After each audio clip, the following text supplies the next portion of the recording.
Remember what it was like to be a kid? To explore and play. To roam free all day.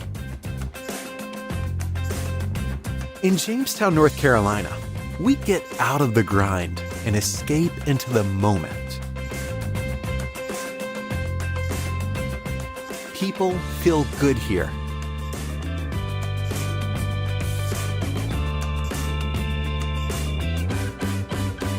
Let loose here.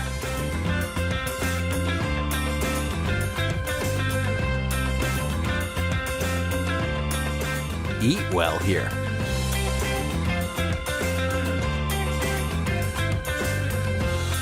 Feel swell here.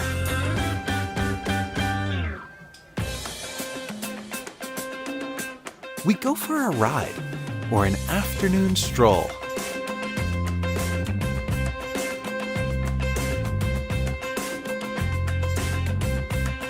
We cheer each other on.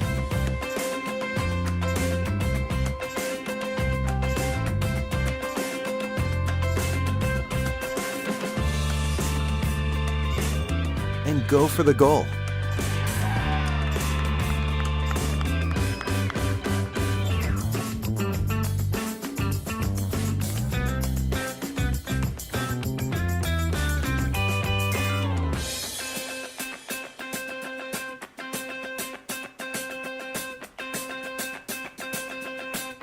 Here, a treasured history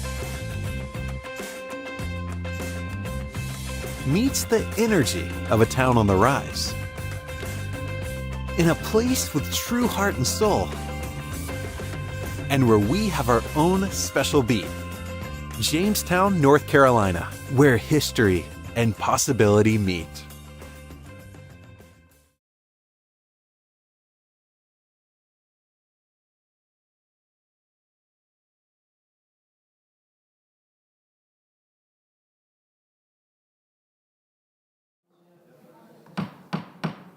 Meeting will come to order, please.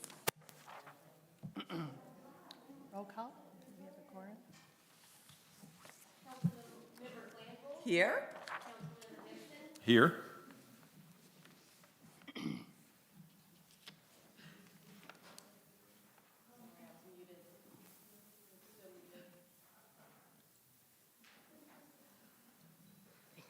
Okay, Councilmember Glanville, Here? Councilmember Gibson, Here. Mayor Dickinson, Here.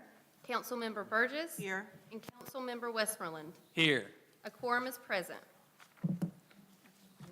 Let's stand for the Pledge of Allegiance.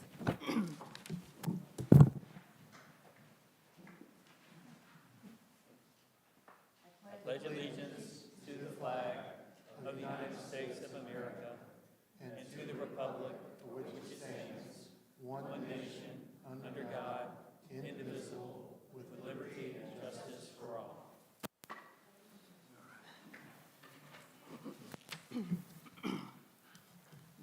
Have a moment of silence, please.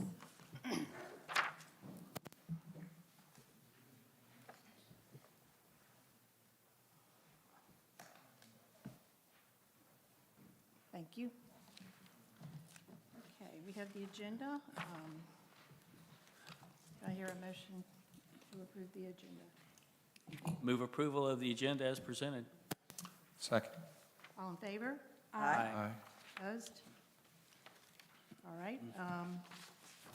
We are going to move into public comment. I think we go to the consent agenda next. Oh, I'm sorry, That's all right. different agenda. Same thing. A motion to approve the consent agenda. Got several items on there. Thanks. I'll make a motion to approve the consent agenda. Second? Second. All in favor? Aye. Madam Mayor, I did have one comment to make. So I was telling Councilwoman Burgess just a minute ago, I had the privilege of serving with Jane Walker Payne in the city of Greensboro. It was probably back in the 1998 timeframe. I'm sort of dating myself now, but we had an opportunity to serve together. I was the transportation director of the city, and we needed a board chair for our Greensboro Transit Authority board. And I don't know how I got connected with Jane. Probably was through her affiliation with the law firm Brooks Pierce. But I can tell you that she was an outstanding person, a great leader. She came at a critical time in the city when we were dealing with both fair issues and issues with our riders with disabilities, and she sort of helped calm the seas, so to speak. But she will be missed, and I didn't even pick up on her passing until I saw the proclamation or resolution in our agenda package, but certainly will be missed. So thank you for letting me speak. Thank you. And we have you want to sign up for public comments? We do. Kelly Wilkie, am I saying that right? Yeah. Okay. Yes, ma'am.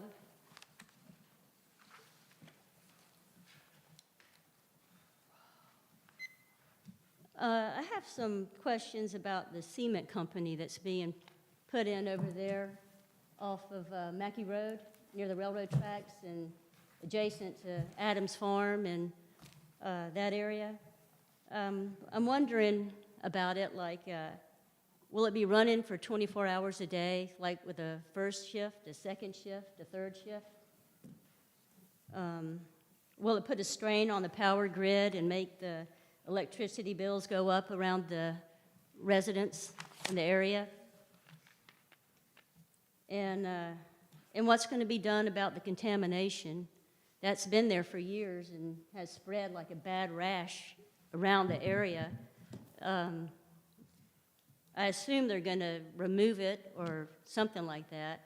And it was rezoned. It used to be light industrial, but it was rezoned for a heavier industrial. And I don't understand why, when you have residential neighborhoods around it.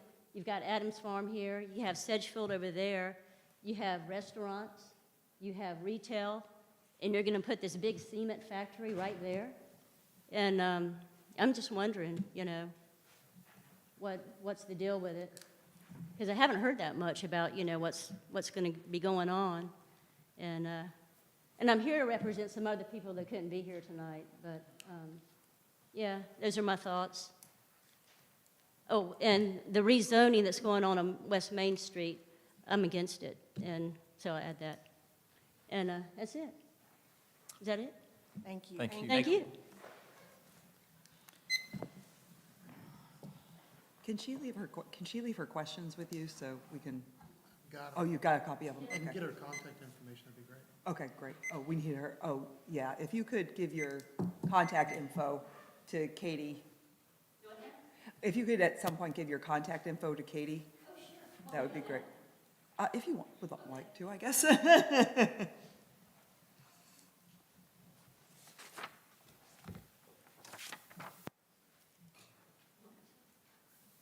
her email.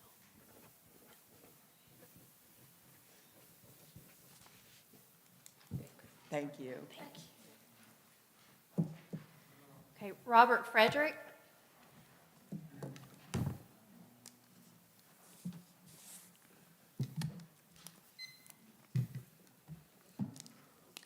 Mayor, council, fellow citizens, I'm speaking tonight because it's been 42 days since I made a public records request, a request thus far unfulfilled. That request was for documents that would help explain when and how the development agreement between Jamestown and D.R. Horton was amended in 2025, but apparently without the former council's knowledge, because no records available now show that Jamestown's council ever considered the amended agreement. That request was also for documents to know when and how a subdivision plat map D.R. Horton was certified and final approval was given by the planning board on December 5th, 2025, but apparently without the planning board's knowledge, because no records available now show that the planning board ever met about it. For what I have to say, 3 minutes is too short a time to speak, so I will let documents speak for me. The first document is the 2025 amended and restated development agreement itself. It states in the background section that the parties are entering into the amended and restated development agreement to reflect the amendments to the original agreement. You, council, are one of the parties. Without public comment documents, I can't verify that the former council even knew about this agreement that they supposedly were even entering into. In section 12.16 of both versions of the agreement, The section about authority says, each party represents that it has undertaken all actions necessary for corporate or public approval of this agreement. If the former council didn't even know about it, how could they represent that they had undertaken all actions necessary for public approval? In section 12.17 of both agreements, the section about validity, compliance, and reasonableness, it says D.R. Horton asserts that all public notice requirements prior to and as of execution of this agreement were properly met. That's just plainly false. And I have public records documents to prove it. These are documents I got from an earlier public records request for Tom Terrell's invoices. Here is the public notice about the development agreement, the only one. It was in Jamestown's News. Jamestown News on January 12th, 2022. It says the development agreement is available and to contact the town's planning staff to view it. That was Mr. Johnson at the time as town planner. So notice goes out on January 12th. But the invoice from the attorney, Tom Terrell, who Jamestown hired to draft the development agreement, hadn't even drafted it yet. He sent it on January 18th. Then a year later, on January 11th, 2023, after the posting of the final draft for the public, with less than a week to go before it would become the final public hearing, Mr. Terrell's invoices again show he, in consultation with Jamestown's town attorney Elizabeth Kuntz and D.R. Horton's attorney Mark Isaacson, are still making changes to the 2023 development agreement behind closed doors. Fulfilling public records requests is critical to democracy. It's important for council and the mayor to trust, especially the attorneys advising the town. I urge you to trust, but verify and get those records produced if they exist. Thank you. Thanks. Thank you. I have a question. Rob, I assume that we have abided by the law in terms of records requests? Okay. And is my understanding that the records request is extensive and beyond the scope of what is allowed in our ordinances in terms of before extra fees are required? I didn't ask for, My name is Rob as well, and so I'm going to answer because, no, I'm talking to Mr. Brown, thank you. well, you said Rob, and my name's I'm Rob. talking to Mr. Brown, thank And you. I've made two different public records requests. Mr. Frederick, please sit One's down. extensive, one's not. Madam Mayor, One's just I for would the ask you- invoices Order, of the please. attorneys. Order. I'm happy to give more information about that. As Okay. Mr. Frederick knows, there's, when you make a massive request that requires the town to incur expenses in the production, the citizen's required to pay for that cost.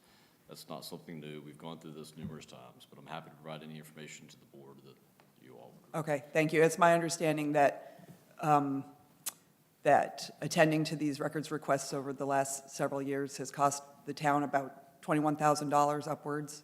Is that correct? That's correct. Thank you. Okay. Cheryl Harvey.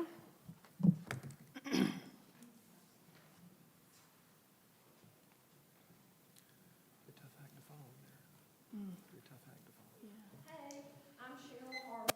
I live at 206 Knollwood Drive. It's been brought to my attention that the yellow house up here next to Full Moon is being used as a residence for the second chance people that have the Wells Fargo building, that have a second chance store there.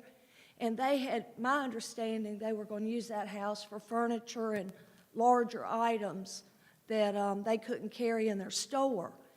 And it's been brought to my attention in the last 2 weeks that it's now being used to house men with drugs and alcohol or what else problems. I was a probation parole officer in this area for 30 years, and I supervised those kind of people for 30 years. But if that's the case, and I don't know that it's been rezoned, but I've been by there a lot of nights, and there are a lot of lights on in there, like somebody's staying there. So I just wanted to bring that to y'all's attention, because if that's the case, I think it's a terrible idea to have it in our downtown. Okay? All righty. Thank you. Thank you. Do we need her contact? I think we have her contact info, don't we? Great. Great, thanks. Yes. Thank you, though. No one else signed No up. one else? Okay. Cookie wants to speak at the end. All right, let's see, Lyndon Michael Williams here, by chance? You want to come up?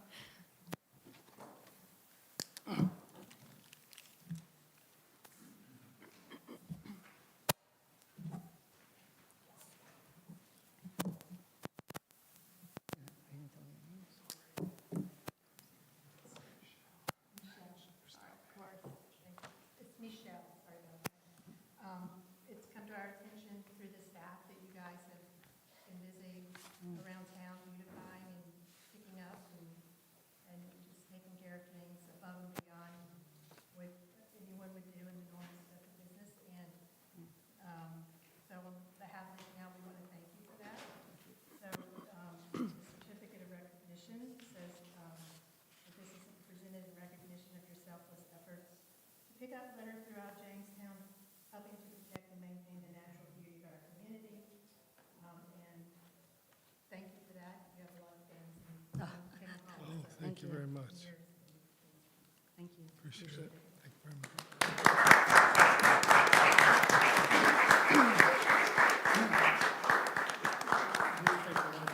Susan. Go ahead and get a picture. Picture. Grab your photo.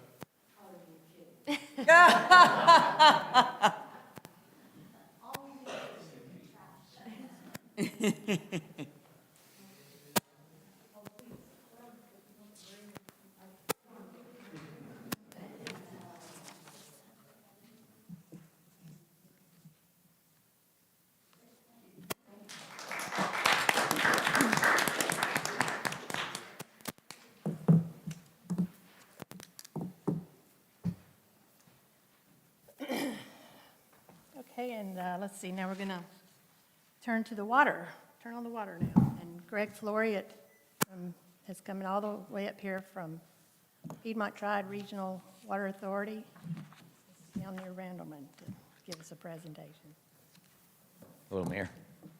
Members of council, appreciate the invitation to speak to you tonight, update you on the Water Authority. We'll give the PowerPoint a quick minute to warm up here. We'll get there in a minute. So staff asked me to join you all night just to give you a brief update on what's going on with the Water Authority. As you all, I'm sure, are aware, town of Jamestown is a member in the Water Authority. And so I'm going to start my quick briefing, and I'll try and breeze through it as quickly as I can. Certainly, if you have any questions as I run through it, go ahead and stop me. The title of the presentation is Roadmap to Sustainable Water and Wastewater Utility Services in Guilford and Randolph County. And we'll kind of get into what that means a little bit more in the presentation. Going to update you real quick on our current focus and some of the challenges we're addressing at the Water Authority right now. What we're looking at with some enhanced regionalization and master planning that's been ongoing. How that potentially could impact Jamestown in the future, and what we see in this year and beyond, really for all of the partners that are members of the Water Authority. So, real quick, the Water Authority was formed all the way back in 1986. It was on the maps even before that as a project under the Army Corps of Engineers. The Corps abandoned the project in the 80s, and the members got together in 86. The members are Town of Jamestown, City of Randleman, City of Archdale, City of High Point, City of Greensboro, and Randolph County are the current members in the Water Authority. We currently run the water treatment plant that is shown in the center picture down there, which is down just off of Randleman Lake. That is the dam that formed the lake on the left side there.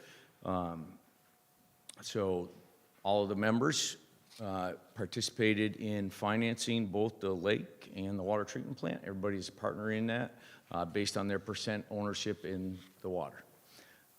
There are currently 10 members, or 10 board of directors on the Water Authority.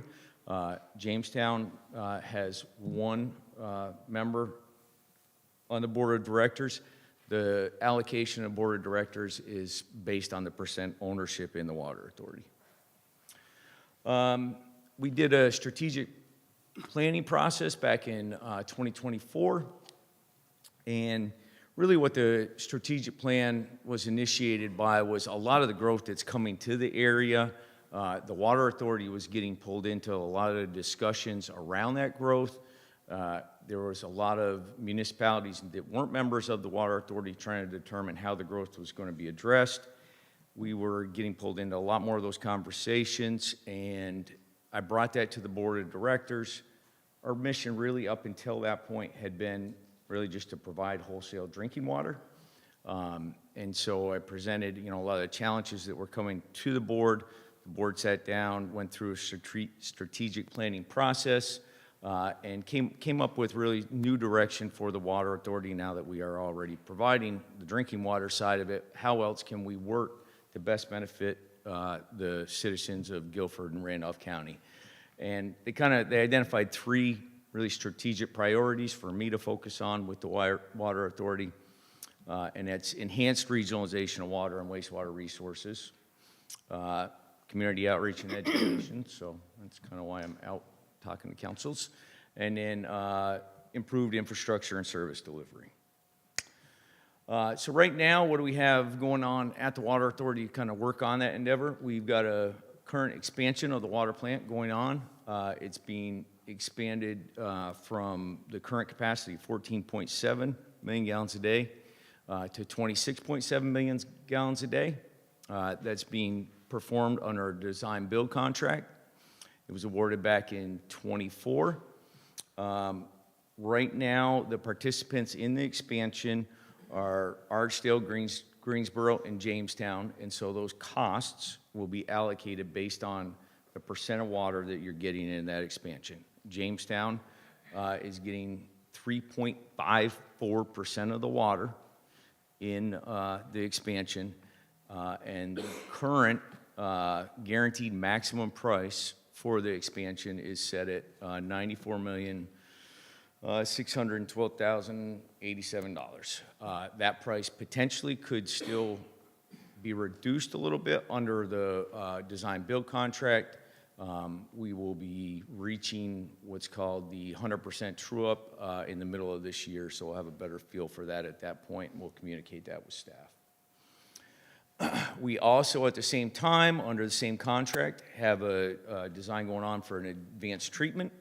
The advanced treatment will be to address emerging compounds.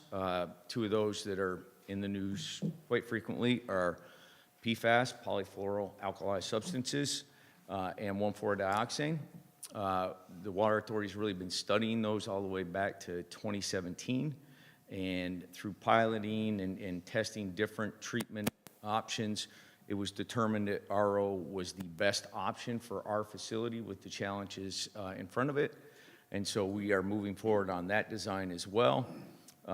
Current schedule has that targeted for completion in 2031. As things are set right now, Jamestown will be responsible for approximately 3.33% of the cost for the advanced treatment on the first 12 MGD, and then a slightly higher percent on the percentage above that. We also, like I said, we're trying to increase outreach and communication, so we've been out holding a lot of stakeholder engagement, not just with councils. We've initiated a steering committee that has members of the public, members of the business community involved, providing input to the Water Authority on water and wastewater needs that are envisioned throughout Guilford and Randolph County. We've also distributed some fact sheets on what's going on with the Water Authority to everybody, and we've been trying to put together a lot more of that information. We've also redone our website and are providing more and more information there so that any members of the governments in the area or any citizens really can go there and try and see what is going on. And then we have the large regionalization initiative that we've also been studying and working on, and I'm going to get into here on the next slides. So the regionalization initiative kind of was a follow-on to a study that was initiated by the legislature in 2023. They initiated a study of the entire 421 corridor, that's the Carolina core. The legislature had, in 23, they had distributed a little over $1 billion, and that's shown in the map on the right there, how that was allocated to different counties throughout the state to address water and wastewater needs. The legislature looked at, hey, we're sending a lot of money out to a lot of towns, a lot of municipalities. How can we more effectively do that? And that was the impetus for the 421 study, to see how regionalization could be enhanced through that corridor, and to look at what the overall water and wastewater needs were going to be to address the growth coming to the 421 corridor. That study was completed in May of 24 and identified over $10 billion in needs that could be required throughout the entire Carolina core through their 2050 planning cycle. So we took that report, I took that to the board of directors, took that to the partners, informed them of what the study, the results of the study were, and a decision was made for the Water Authority to initiate a follow-on study to more closely identify the needs of the confined area of Guilford and Randolph County. And so we initiated a study at the end of 24 to look at the utility needs for all of Guilford and Randolph County. It took about a year to put that study together, predicted needs through the 2050 planning cycle, tried to refine what the growth and usage factors were. We held meetings with every municipality that was going to be potentially in the study area, and then tried to determine what the optimal infrastructure solutions were to meet the demand needs out into 2050. We also put together some high-level financial impacts to meet those needs, and looked at what governance options could potentially be available to address the needs. And so, that came out with, some high-level solutions to recommend to all of the members in the Water Authority to pursue to address that need. And really what was identified is that there are significant capacity constraints, especially on the wastewater side, that will need to be addressed for growth to progress past 2042. That limitation is really being driven by the fact that the Jordan Lake nutrient requirements are restricting additional discharges in the Haw River. And so additional wastewater discharge is going to be needed in the Deep River Basin to address the growth challenges. Part of that also adds another challenge is that at the same time, the Deep River in that same time frame, before 2042, will most likely be hit with nutrient limitations as well. And so the wastewater plants that are already on the Deep River Basin will also have to be upgraded to address those nutrient challenges as well. So all of that results in higher costs, which gets into the financial burdens and rate increase bullet point there. For all of those challenges to be addressed, it is going to require everybody throughout that entire region to work together. And that's what we are trying to do with the Water Authority, is to get everybody to work together to try and come up with solutions in the most cost-effective manner. One of the other components that we examined as part of the study was the emerging compounds. Pretty much all of the water plants throughout the study area also have emerging compound challenges that are also going to have to be addressed, and we tried to look at the most cost-effective way to address that as well. And so the study identified basically 4 scenarios to work together to address those wastewater needs. It's kind of hard to see the numbers on here.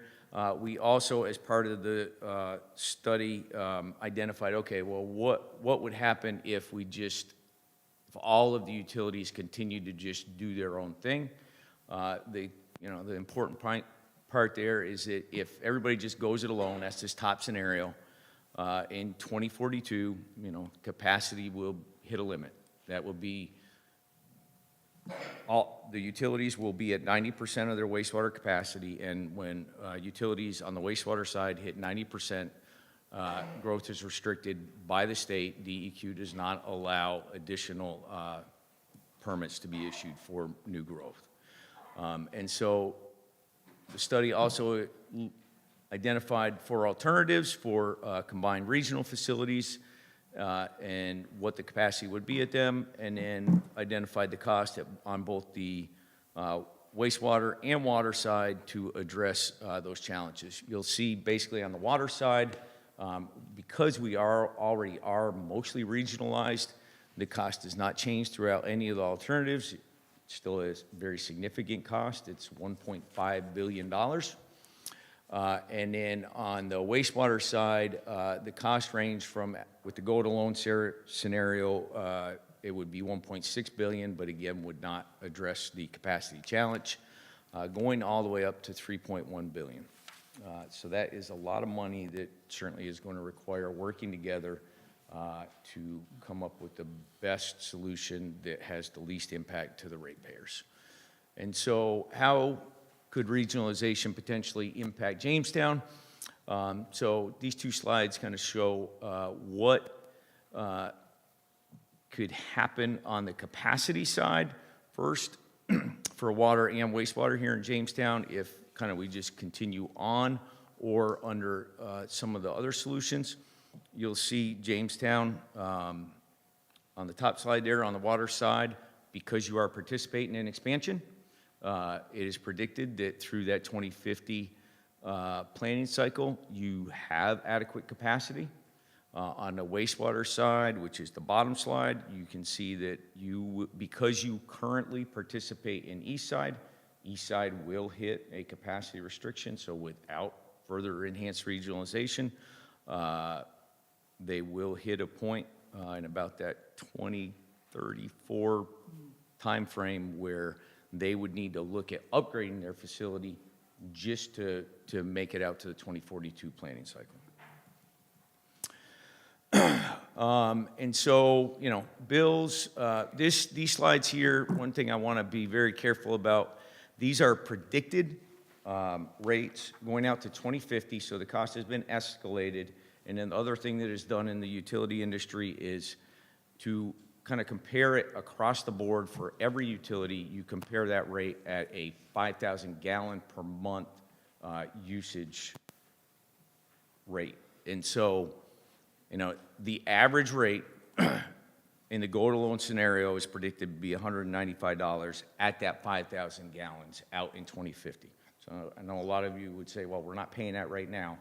That is 5,000 gallons if everything escalates according to predictors that were used in the plan. But all of those escalation factors were used throughout one of the scenarios so that we are comparing every scenario against the same factors. Okay, so let's talk about this, this slide really stood out to me the other day when we were looking at your presentation. If we're not participating in the regionalization plan as a partner, if we were, you called it a go-it-alone. So the towns on here that are go-it-alones, I think one was used Franklinville for an example. That's an $800 water bill per month. Yeah, $888 a month water bill. And what year approximately? That would be in 2050 is what they would be looking at if they were not participating as a regional partner. Right. Yeah. And then by contrast or comparison, Jamestown, if we stay in as a partner and are participating, we can't see it from here, but. Yeah, it's 195 is what Jamestown is at. So, and this is in the go-it-alone scenario. The issue with that really for Jamestown is that in 2042, because Jamestown is tied to High Point's capacity in East Side, the capacity would become restricted at that point. So the go-it-alone scenario really for Jamestown really is not a practical scenario, but we still had to analyze what those costs would be.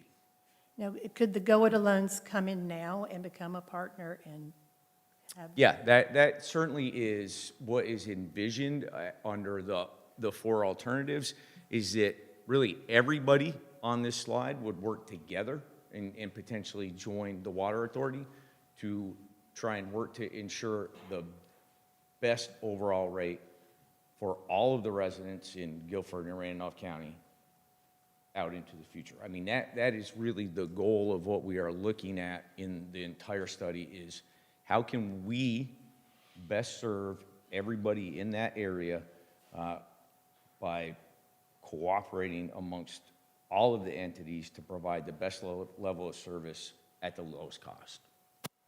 And that's kind of where we'll get with the next slide here. So what this shows is that, what would be potential rates if everybody worked together on the four alternatives, the alternative 1, 2, 3, and 4. And each alternative basically is a wastewater plant at a different site with a different capacity, still working to address the overall capacity needs out past 2050. And so, it does show that for Jamestown, it would be a slightly higher cost than that 195, but again, you would have capacity to get out to at least 2050, whereas in the go-it-alone scenario, you do not. So that is the advantage for Jamestown here. And then this shows the overall rates for all of the various municipalities identified in the study if they participated in that scenario. You'll see that a lot of them, on the right, for instance, Franklinville is not lower in this scenario. We certainly envision that by working together, we will be able to get state and federal support for a project like this, and that is what's shown on the next slide. And so, by hopefully getting that support, on the right, we've put together an anticipated chart of what may be reasonably achieved for support over that 20-year cycle, ranging from $400 million to just over $1 billion for the different alternatives on the right side here. This shows how those rates would come out, allocating that support based on the level that each of the communities can support for their rates. And so, working together certainly would result in much lower rates for Franklinville. That would be down around $383, whereas here in Jamestown, the average of the four alternatives would really get right back down to that $195.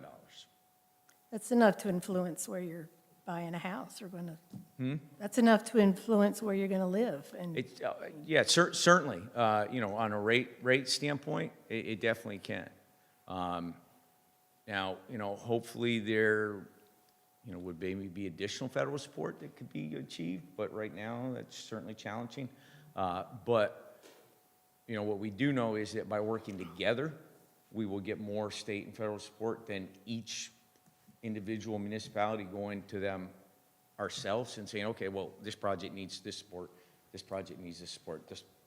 If everybody has their hand out, it's a lot harder to get support than if everybody's going together and saying, this is what the entire region believes is the best solution to serve all of the citizens throughout the entire region and address the growth that's coming to the region that you, the state, have targeted for growth as part of the Carolina Core. right. And so, really, bottom line, impacts to Jamestown. Enhanced regionalization does address the future needs. That capacity component that really is the critical aspect here for Jamestown to have adequate capacity out past that 2042. Outside funding is certainly going to be critical. Thus, working together, we'll get more of that outside support. The Water Authority is already positioned to work on enhanced regionalization. We are a regional entity. That's why we're out here. I'm doing this just to try and help the area. It's not extra work that I really needed. We have plenty of work. really, we have to move forward with intention. There is some time drivers on this. You know, some of the expansions that need to happen, if some of the facilities are going it alone, even to get to 2042, they really already need to be starting right now. And so that's why I am out here trying to get the message out to everybody that we really need to decide to cooperate and come up with a solution in the very near future, or other High Point, for instance, will need to start investing in an upgrade at East Side if a regional solution is not moving forward. And then that involves additional costs that elevate the overall costs here. So just want to thank staff and council and everybody for cooperating as we've gone through the study. It's been very helpful. And what do we have coming up? So in January, our board passed a resolution identifying Water Authority as primarily focused to work on enhanced regionalization. That's why they have me out here spreading the message. They have committed to implementation of a wastewater solution at the regional level, with the alternative number 4 being the preferred solution, but realizing that if alternative 4 is not what moves forward, they will all result in a cost-effective solution for the region. And really the next step that we will be asking of all of the municipalities throughout the area is to pass a resolution in support of enhanced wastewater regionalization. And I believe that staff will be presenting that to council within the next couple months. Our goal is to try and get all of the municipalities that are interested in participating to pass that resolution by the end of June, so that we have a firm feel for everybody that will be involved in that project. And I believe that's probably my last slide. How do we get there? That is not right. That is my last slide. Any other questions? I just would like, oh, you go ahead. I've got a comment. Well, thank you, Madam Mayor. I did, had a few quick observations. One is, I saw Ms. Billings in the room a while ago, and Matthew's here as well. So thank you to any town administration or town councils who got us involved in the Water Authority back in the day. Sometimes I don't think our residents clearly know or understand, appreciate the value of that relationship we have with the Water Authority, also with the High Point in terms of the sewer provisions. As I've learned in my brief life, water and sewer is economic development gold, and we're certainly seeing a lot of benefit from that at this point in time across the region. Number 2 is, you didn't mention that Rich Glover has been our town-appointed representative for the Water Authority for a number of years. I have only recently met Mr. Glover, but I can tell you that we are in good hands with his leadership.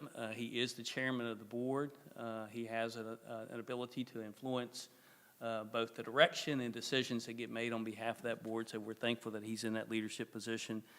Number 3, state funding and federal funding will be critical. If we're going to be successful, both of those entities will have to step up and help us, and so with that, I'm fully supportive of a regional approach. I know that one of the big question marks that I have, and that we probably have with this, is where will Guilford County end up being on this road and journey with us. I think from my perspective, we certainly would value and appreciate and be more successful with them on board with us. So I'd just like for our board members to be thinking about how we could activate our relationships and connections, and maybe have a deeper discussion with them when it's appropriate time to do that. And last but not least, observation, and I am a budget hawk, and really will be striving for us to do some important work this budget season with our property tax rate.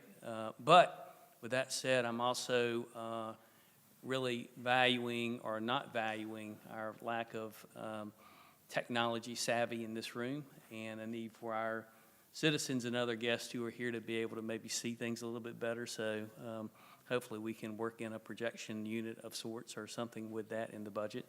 And then last but not least, you mentioned the other towns or cities. Who would those other towns or cities be that might be interested in being future stakeholders of this regional concept? Well, you know, under the study looked at all 17 municipalities throughout Guilford and Randolph County. Some that, are particularly relevant to the conversation are ones that have existing treatment facilities that they would be needing to look at upgrading. So, Liberty is one that has a wastewater plant that is currently at capacity. They're having to look at potentially upgrading that or potentially connecting to Greensboro or Randolph. Ram Sewer has water and wastewater capacity, so we have certainly discussed this plan with them. Asheboro has water and wastewater capacity. They have some some interbasin transfer challenges.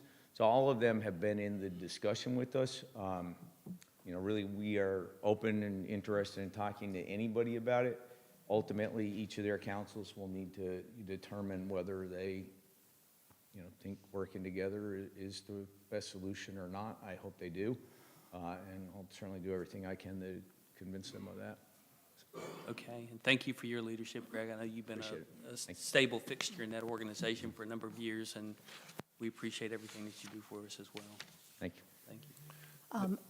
Go ahead. All right. Also, I just wanted to mention, speaking of working together, we sat down last week and discussed an opportunity that, as a council, we have consensus on now, which is to work with a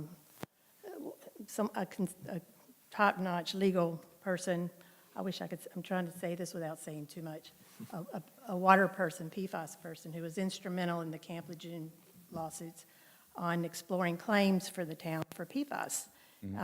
This entity is also working on some future larger claims, so there may be an opportunity to explore this much more in depth than we've been able to. And I just think it's very fortunate that Jamestown is, we have this opportunity, but I appreciate all the help that you gave when we were all sitting around the table and talking about this.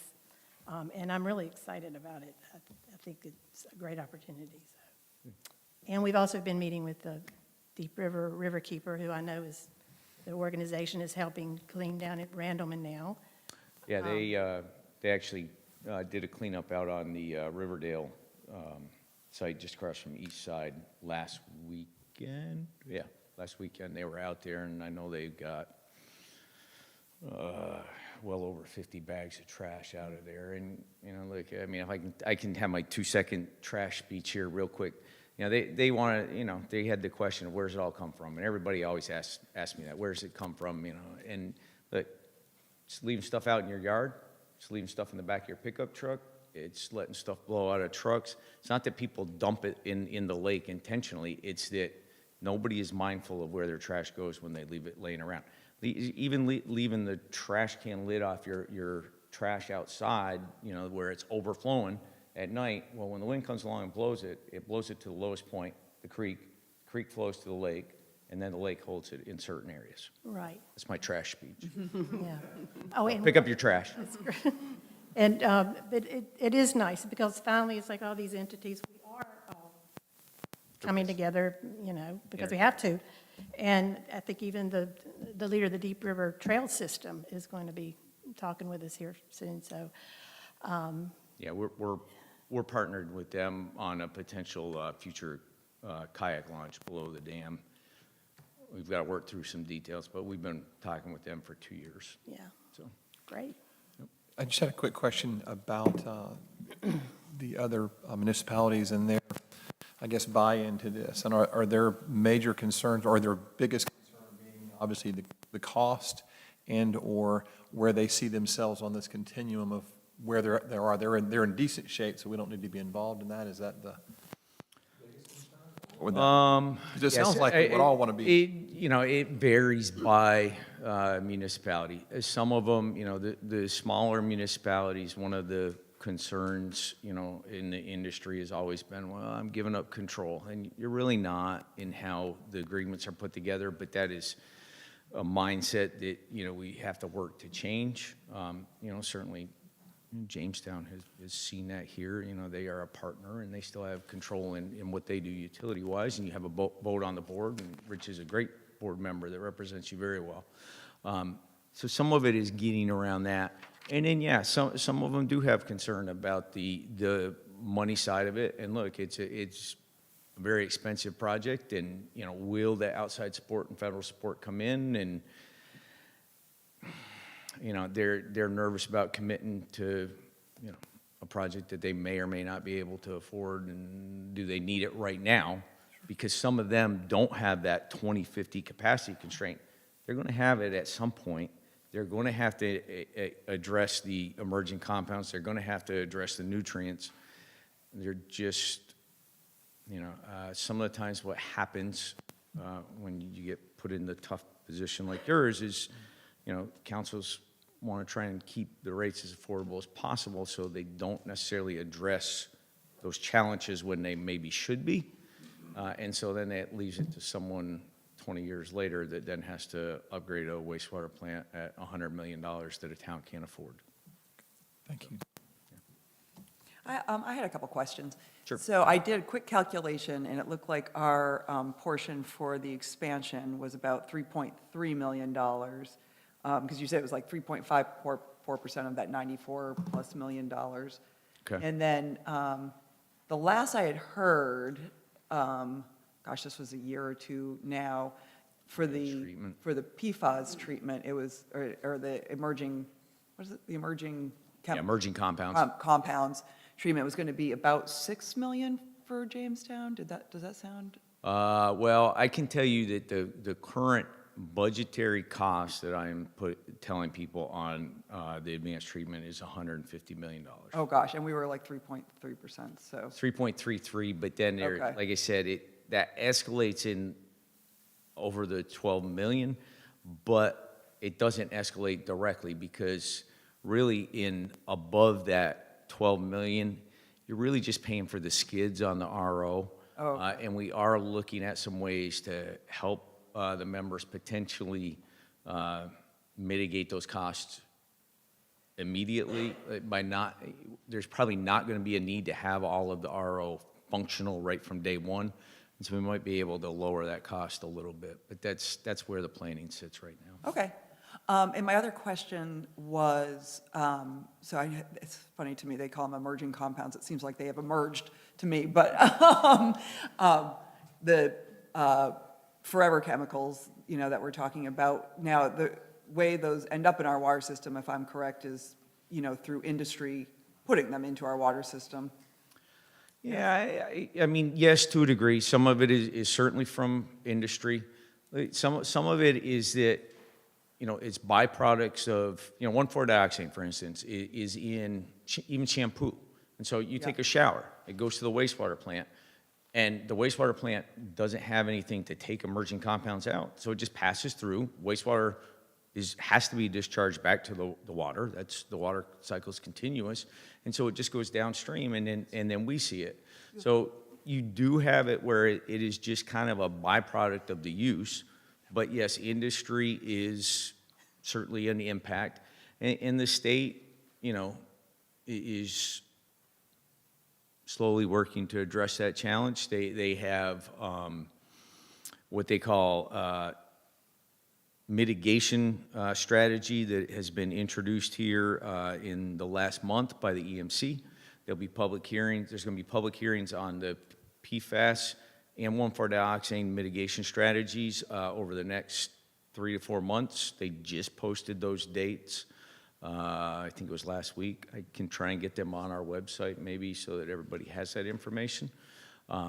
So they are working to address that challenge with industry. But again, it's a little bit of a double-edged sword, because some of it is tied to stuff that we can consider conveniences that we've had forever. And so industry now has to figure out a way to, you know, change what they've been doing to, you know, still provide us the conveniences that we wanted at a, you know, in a means that isn't harmful to us. Now, some industries don't operate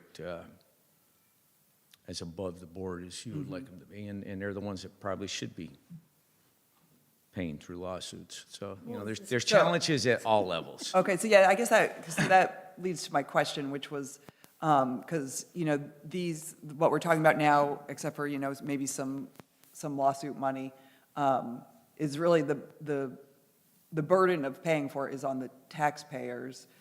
on the rate Has payers. at the federal level, is there anything, is anything being done so that these things will stop being put into products in the first place, or, and dumped into our water systems by industry? Is there any federal legislation to just say, hey, this is harmful, you can't do it anymore? At the federal level, they aren't doing away with anything. They are just setting what are our health standards. And then the water systems have to meet those health standards, which then falls back to the ratepayers.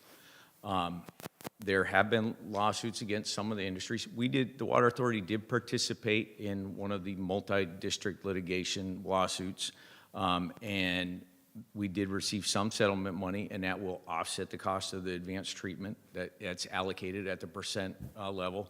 And then we will, when we can, we will apply for, there is specially allocated money to deal with emerging compounds at the state level under the Drinking Water Revolving Loan Fund. We will apply for that and see if we can get some of that money, which would lower the cost impact to the members. You can't apply for that money until the project is close to the construction phase. So for us, it'll probably be a year out. But then the other thing with the emerging compounds is, look, the health impacts of some of this stuff isn't even known. Like, your focus is on PFAS 1.4 because that's what you hear. Well, the next one down the road, which I hear about in our industry, is microplastics. Well, everything we hear about it. around you here has everybody's drinking a bottle of water that is plastic. Not everyone. Okay, and I applaud you for that. 'Cause I hate bottled water because it contributes to that microplastic. And that is why we chose RO as the best treatment strategy, because it is the only treatment strategy out that will offer the broadest level of protection to what we don't know about yet. Okay, thank you. Fascinating. All right, anybody else? Thank you, Greg. Appreciate it. Thank you.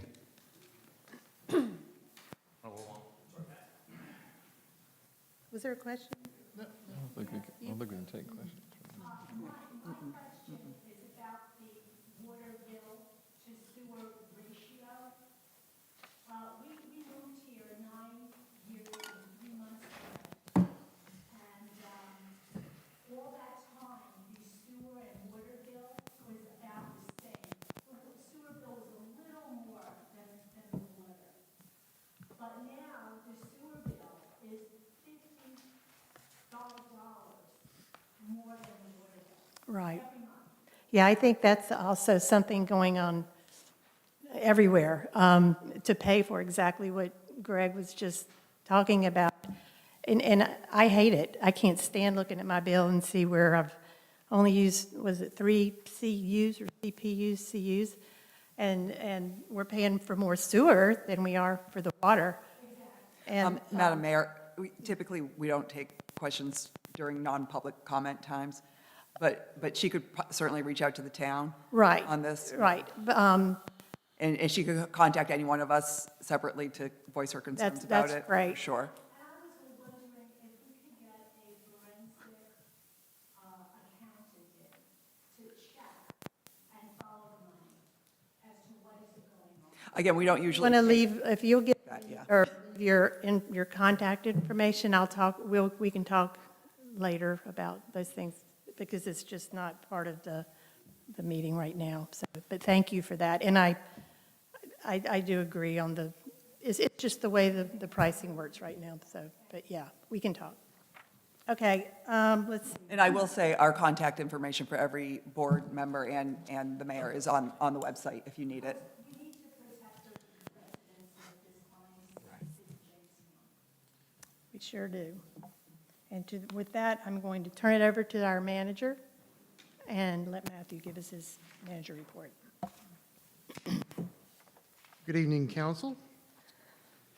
It is my pleasure to report that our finance director, Faith Wilson, was a nominee for the North Carolina Government Finance Officers Association's Finance Officer of the Year Award. And while she ultimately did not receive the award, I did want to say that being nominated among that group speaks very highly of her professionalism and excellence that she brings to our financial operations. We are incredibly fortunate to have her leading our finance team. The group of nominees that were there, and Rebecca Ashby and I did get to go down to Pinehurst just for a couple hours to see if she was going to receive the award. She was among a large group of nominees that were from significantly larger jurisdictions that had a lot more staff and a lot more project portfolios to choose from. But we do appreciate Faith and all that she brings to the town. You're here.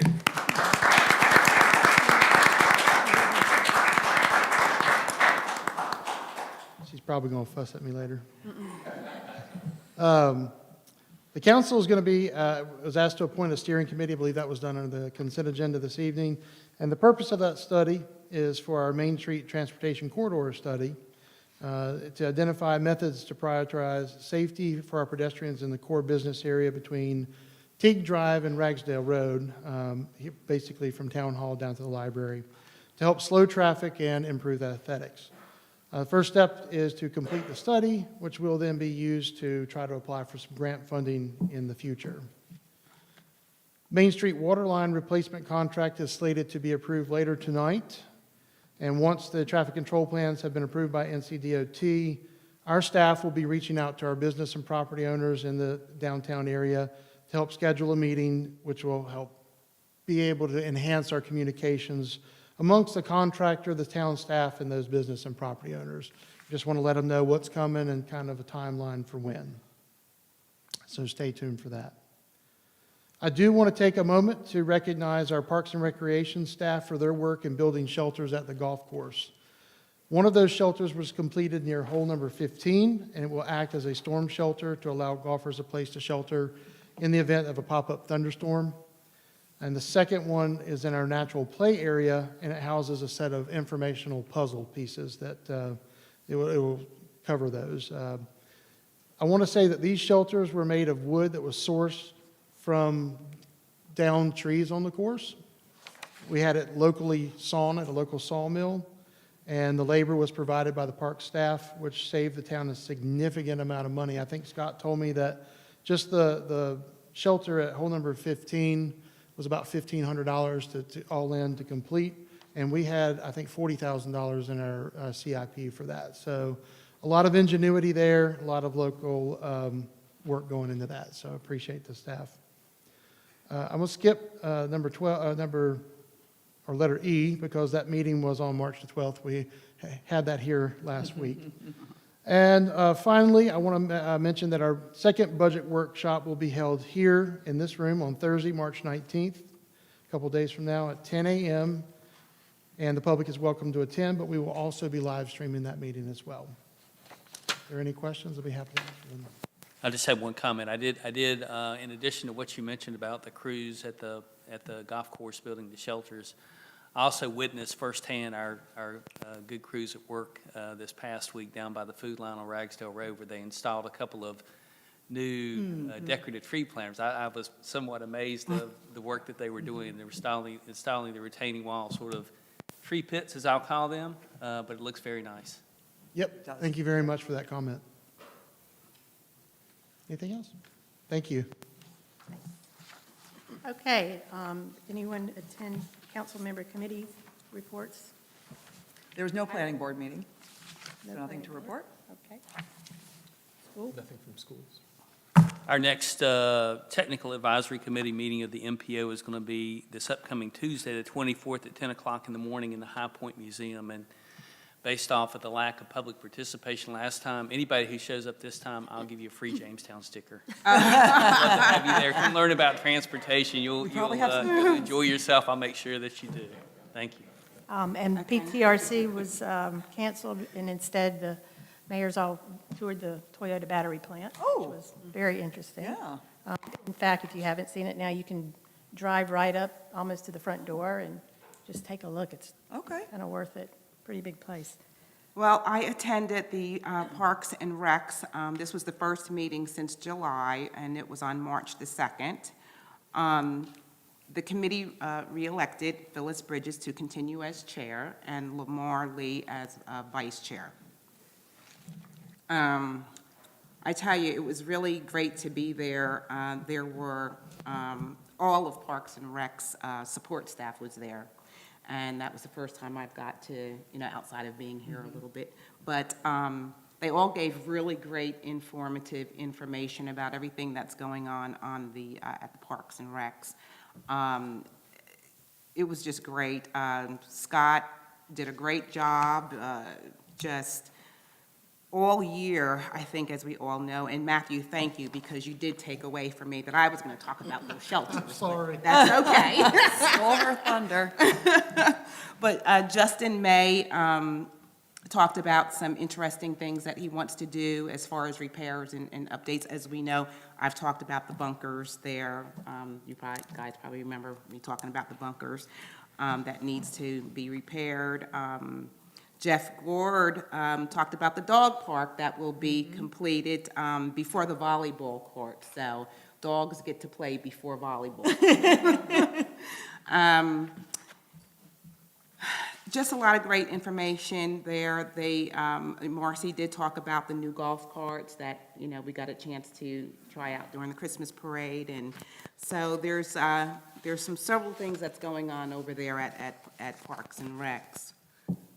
Additionally, I would like to just mention, as we approach the nation's 250th birthday, that America 250 Guilford County successfully had a kickoff last Thursday, but we were here, so we didn't go to that, right? But it was successful. It was held in High Point. And additionally, and I believe we have a proclamation for the time capsule dedication that is scheduled for April 18th. That's free to the public, 2 to 4. So hopefully everybody can get a chance to enjoy that.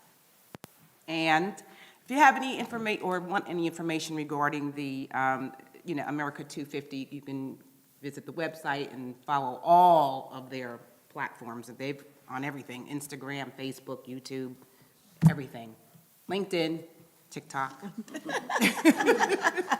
So, Pam, do you know where the capsule event is?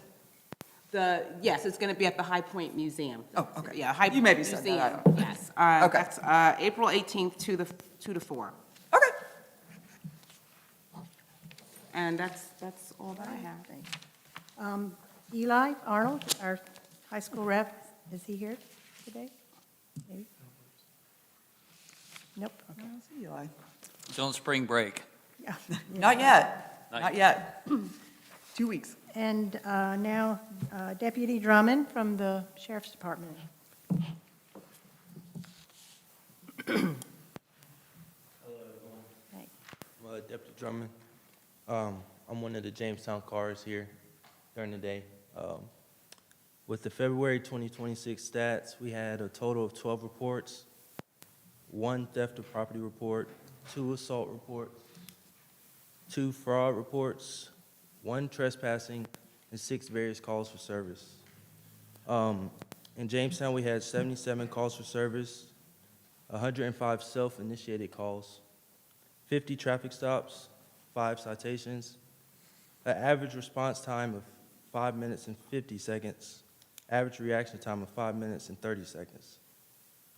There's a couple reminders. Fraud cases continue to increase, so stay alert. Be wary of unexpected text messages and avoid clicking on unknown links. Remember, real companies do not ask for payment via Green Dot, Bitcoin, Western Union, or other non-traditional methods. That's everything for February. Thank you. Thank you. Deputy, I have a quick question. The speed alert sign out here located by the Fire station. fire station has been out. Do you know anything about that? It's not, No, ma'am, I is it a don't. battery thing or? I don't know anything about it, but I will have Stacy Gerald contact you about that. Okay, that sounds great. Thank you. And one thing real quickly for you, I did notice some speed enforcement activities going on, like on the Parkway, and also I think I saw one on Guilford Road. Yes, sir. I just wanted to extend our thanks and appreciation. I continue as I walk about the town, you get comments and concerns from citizens about all of our major thoroughfares and some of our residential streets. So the more that you all are out there visibly, where people are seeing those kinds of interactions, I think the more effective it will be for folks to get the message that this is not a good place to speed through. Yes, sir. Thank you. Any more How'd you know questions? they were speeding? They stopped them. Or did you stop? Thank you, sir. Thank you. All right, we're going to move into our public hearing now for the properties at 207, 209, 301, and 305 West Main. And Jose is going to kick that off first.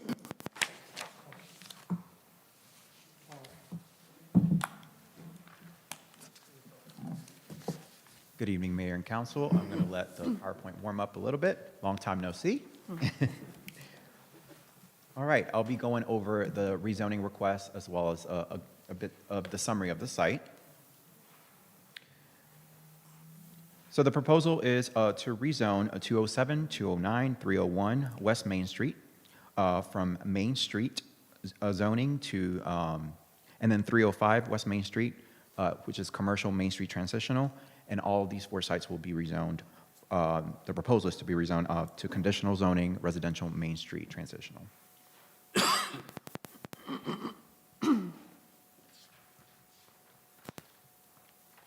Just wanted to show a property overview of the site along West Main Street and Lennox Drive.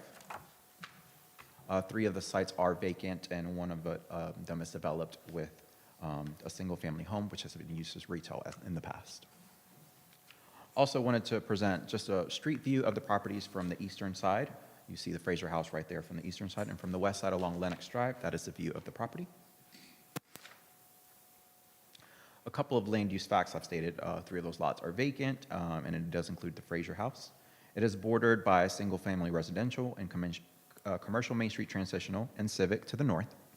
To the south, past the railway, it is zoned single-family residential. To the east, Main Street, and to the west, residential Main Street transitional. The open space and tree conservation area the open space would be 1.58 acres, and the required tree conservation area would be almost 0.2 acres. The streets bounded by the site are West Main Street and Lennox Drive, which is a private drive. I did want to note that this property does have the Fraser House, which was determined that is not a contributing structure in the Jamestown Historic District. And of course, it is a previous site of the Potter House. I want to talk a little bit about the zoning district that is being asked to rezone. The requested zoning district is conditional zoning, residential Main Street transitional. Just want to read the language. Residential Main Street Transitional District, RMST, provides for primarily infill residential development in the existing residential areas surrounding Main Street Periphery District and its logical extensions. The intent of this district is to allow a gradual transformation of existing low-density single-family development to high-quality, medium-density residential development, as a higher-density residential development is needed to support the growing town center. Higher-density residential development allows a greater number of households to walk and bike to the town center, thus reducing parking demand in the downtown, providing environmental and health benefits. Allowed building lot types in this district are detached house, attached house, and civic building.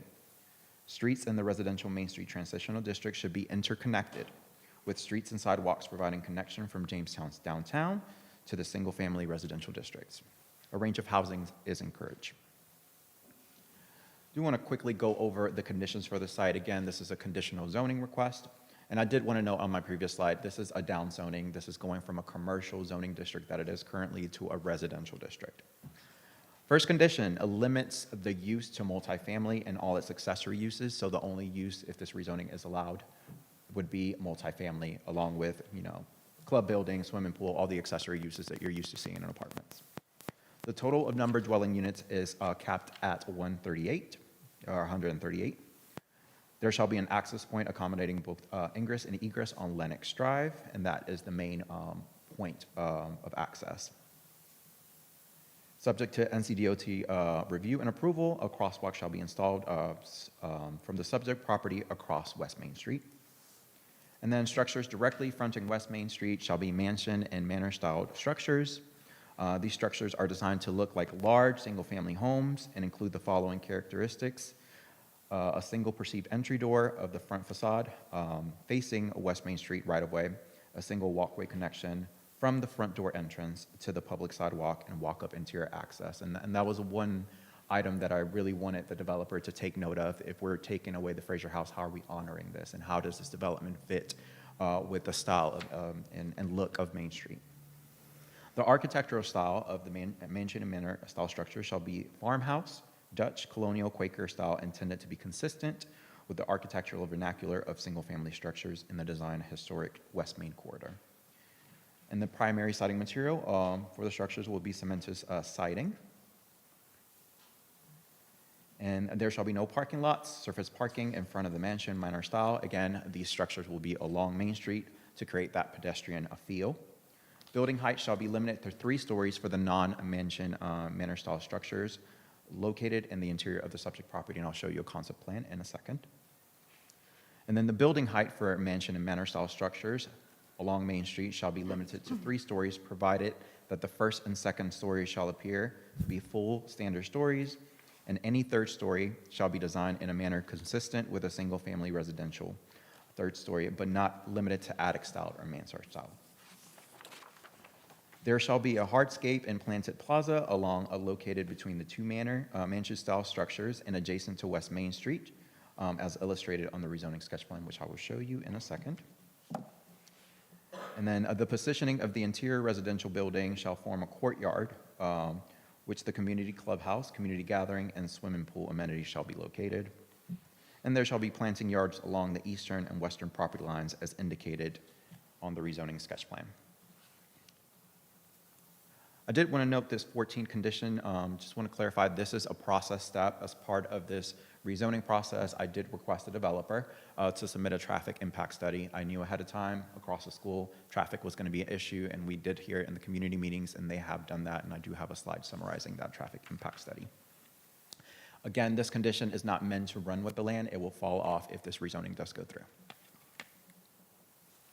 Did want to share that Berkeley Communities, it is highly recommended that for all rezonings that we ask the developer and applicant to have community meetings. They held 2 community meetings, one in September 30th and October 27th, to gather input and concerns regarding the proposed development. This is the concept plan. Again, this is just a concept plan. It could change as part of the development review process, but the proposal has the mansion-style apartments up in the front, close to the sidewalk, and then the main 3-story apartment building in the interior of the lot. You see here the main access off of Lenox Drive and a secondary access off of West Main Street. I want to talk about the future land use designation, which is what Town Council and Planning Board should take a look at in terms of making rezoning decisions. This property is a little tricky because we have 2 future land uses. So we'll visit West Main future land use first. West Main future land use classification is applied to the majority of the land along West Main Street, from the town center to the town's western border with High Point. This land use classification is intended to accommodate a wide variety of low to moderate intensity uses, including offices, civic uses, attached residential development, and small format retail stores along this traditionally mixed use corridor. Oops, excuse me. The second future land use is town center.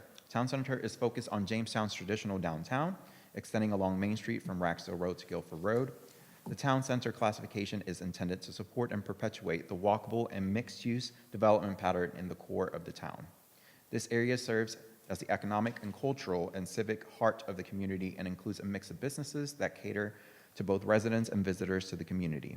Traditional development patterns in the town center have buildings constructed adjacent to the sidewalks to create an inviting atmosphere for pedestrians, while parking and service areas are located in the rear sides of the building. New development in the town center complements the traditional development pattern and architectural styles found in downtown Jamestown, with masonry construction and buildings not exceeding 2 stories in height above grade. Did want to note the guiding principles. Although Planning Board did recommend denial of the project, staff remains that supports the project, and it aligns with these following guiding principles. Jamestown will actively facilitate high-quality growth that is both compatible with the town's traditional development pattern and innovative in how it meets the needs of our diverse and dynamic community. Number two, as the strength of our community is directly tied to the long-term success of neighborhoods, we will work diligently to promote and maintain the quality of life and aesthetic standards that our residents expect in Jamestown. In Guiding Principle 10, Jamestown is welcoming and inclusive community that values benefits and diversity in all aspects of its town and residents. And it does talk about promoting development in a wide range of housing types. I want to provide a quick summary on the TIA, which was submitted by Davenport Engineering on February 26. The study also evaluated school-related traffic conditions. Again, we knew that was going to be a concern. It is right across Jamestown Elementary. So as part of the TIA, usually they do AM peak hour and PM peak hour, but they did an additional step to include that 2 o'clock, 3 o'clock period where has the school dismissal. As far as the proposed TIA that was submitted, it was approximate 960 daily trips with 66 AM peak hour trips, 43 dismissal peak hour trips, and 80 PM hour trips.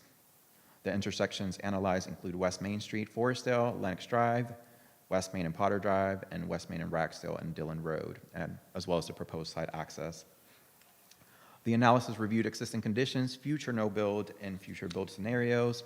All study intersections are projected to operate at acceptable levels, and no off-site improvements were recommended by NCDOT regarding this development.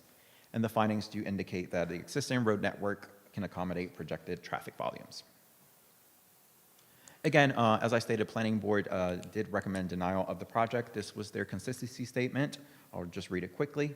The Planning Board finds that the proposed zoning amendment is inconsistent with the comprehensive plan because it does not sufficiently align with the development pattern and intensity envisioned for the portion of West Main Street. And the proposed zoning amendment is not reasonable. The Planning Board considers the proposed rezoning unreasonable because the board finds that the proposed zoning amendment is unreasonable because of the scale and intensity of the development may not be compatible with surrounding uses or supportive of the area's existing character. And number three, the proposed zoning amendment is, should say it's not in the public interest. The board considers the proposed zoning amendment to be against the public interest. The board finds that the proposed zoning is against the public interest because the proposal may not promote the orderly and coordinated growth anticipated for this quarter at this time. So again, the decision before the council is conditional zoning residential Main Street transitional, an appropriate zoning district to apply in this situation. Is this request consistent with the comprehensive plan? After staff and the technical review committee have reviewed the request, the proposed conditions, concept plan, as well as the requested traffic impact study, we continue to believe this project is consistent with the comprehensive plan and Vision Jamestown. And I would like to give some credit to the developer, a lot of credit. I've asked for a TIA. They've done that. That is not part of our LDO requirement. I've always encouraged all of developers to include community engagement as part of their process. Not only did they do one meeting, they did 2 community meetings. And I think they're willing to listen to make an intentional, context-sensitive development that could be a special development in town. So if there are no immediate questions, I can turn it over to Amanda. But if there are, I'm happy to answer them. Jose, can you explain what was it called, down zoning? Down zoning. Yeah, can you explain what that is and how it impacts Absolutely. the community? Yeah, I can definitely explain that. So currently, the properties are zoned commercial and Main Street. Well, commercial Main Street transitional and Main Street zoning. So there are a plethora of uses that are allowed by right that do not require board approval or council approval. They just have to submit, the technical plans, the engineering plans.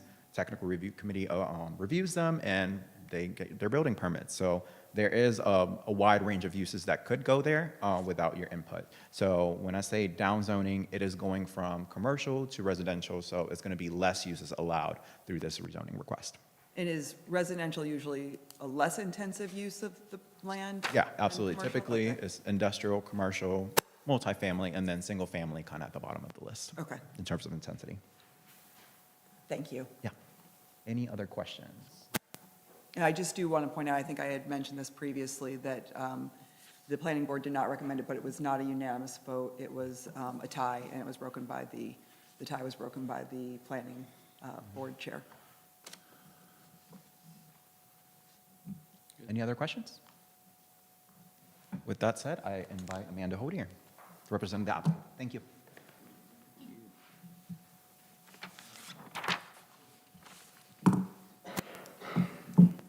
I am not Amanda Hodier. She's up next. I am Sterling Kelly, CEO of Berkeley Communities, and am joined here by our Director of Development, Stafford Kelly.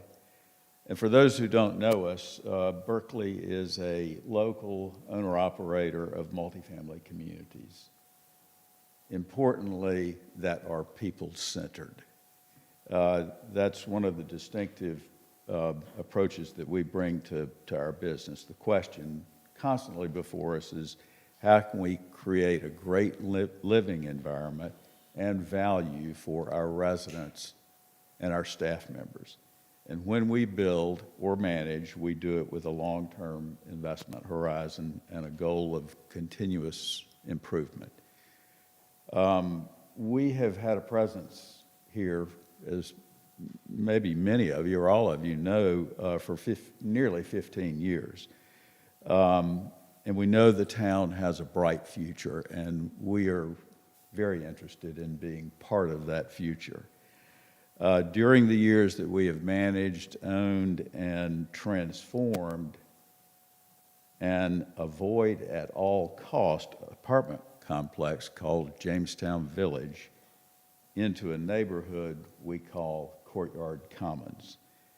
And Courtyard Commons has become a home to many long-term residents.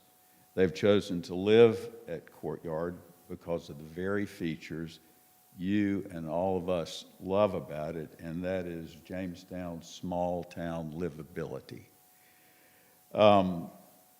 We are, in fact, as I speak, growing our investment in Jamestown through the completion of a development that was originally planned as a 4-building, 48-unit condominium community, Lenox Square, that the Blue Ridge companies suspended halfway through the development in 2009, and we are completing it by adding 2 buildings, 24 units in the 2 buildings that will be complete by early June. And if you haven't driven up in there, please do. I would encourage you to please do that.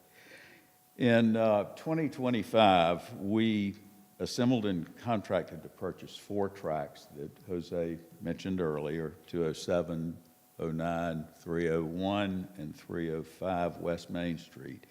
It's just to the east of and is really contiguous with the Lenox Square Courtyard 2 property. The rezoning application you're considering tonight would allow for the residential development of combined 6.5 acres, which we see as a strategic location by virtue of its proximity to town center and other attractive amenities. We are planning to create a neighborhood that first is walkable to town center, and secondly is designed to be seen and experienced as a real asset to the people of Jamestown. In what you hear and see this evening, we hope you will see our project, which has benefited significantly from community input meetings where participants envisioned what could or should be on that property as having the qualities and characteristics that would make it a real asset for all people of Jamestown. Thank you.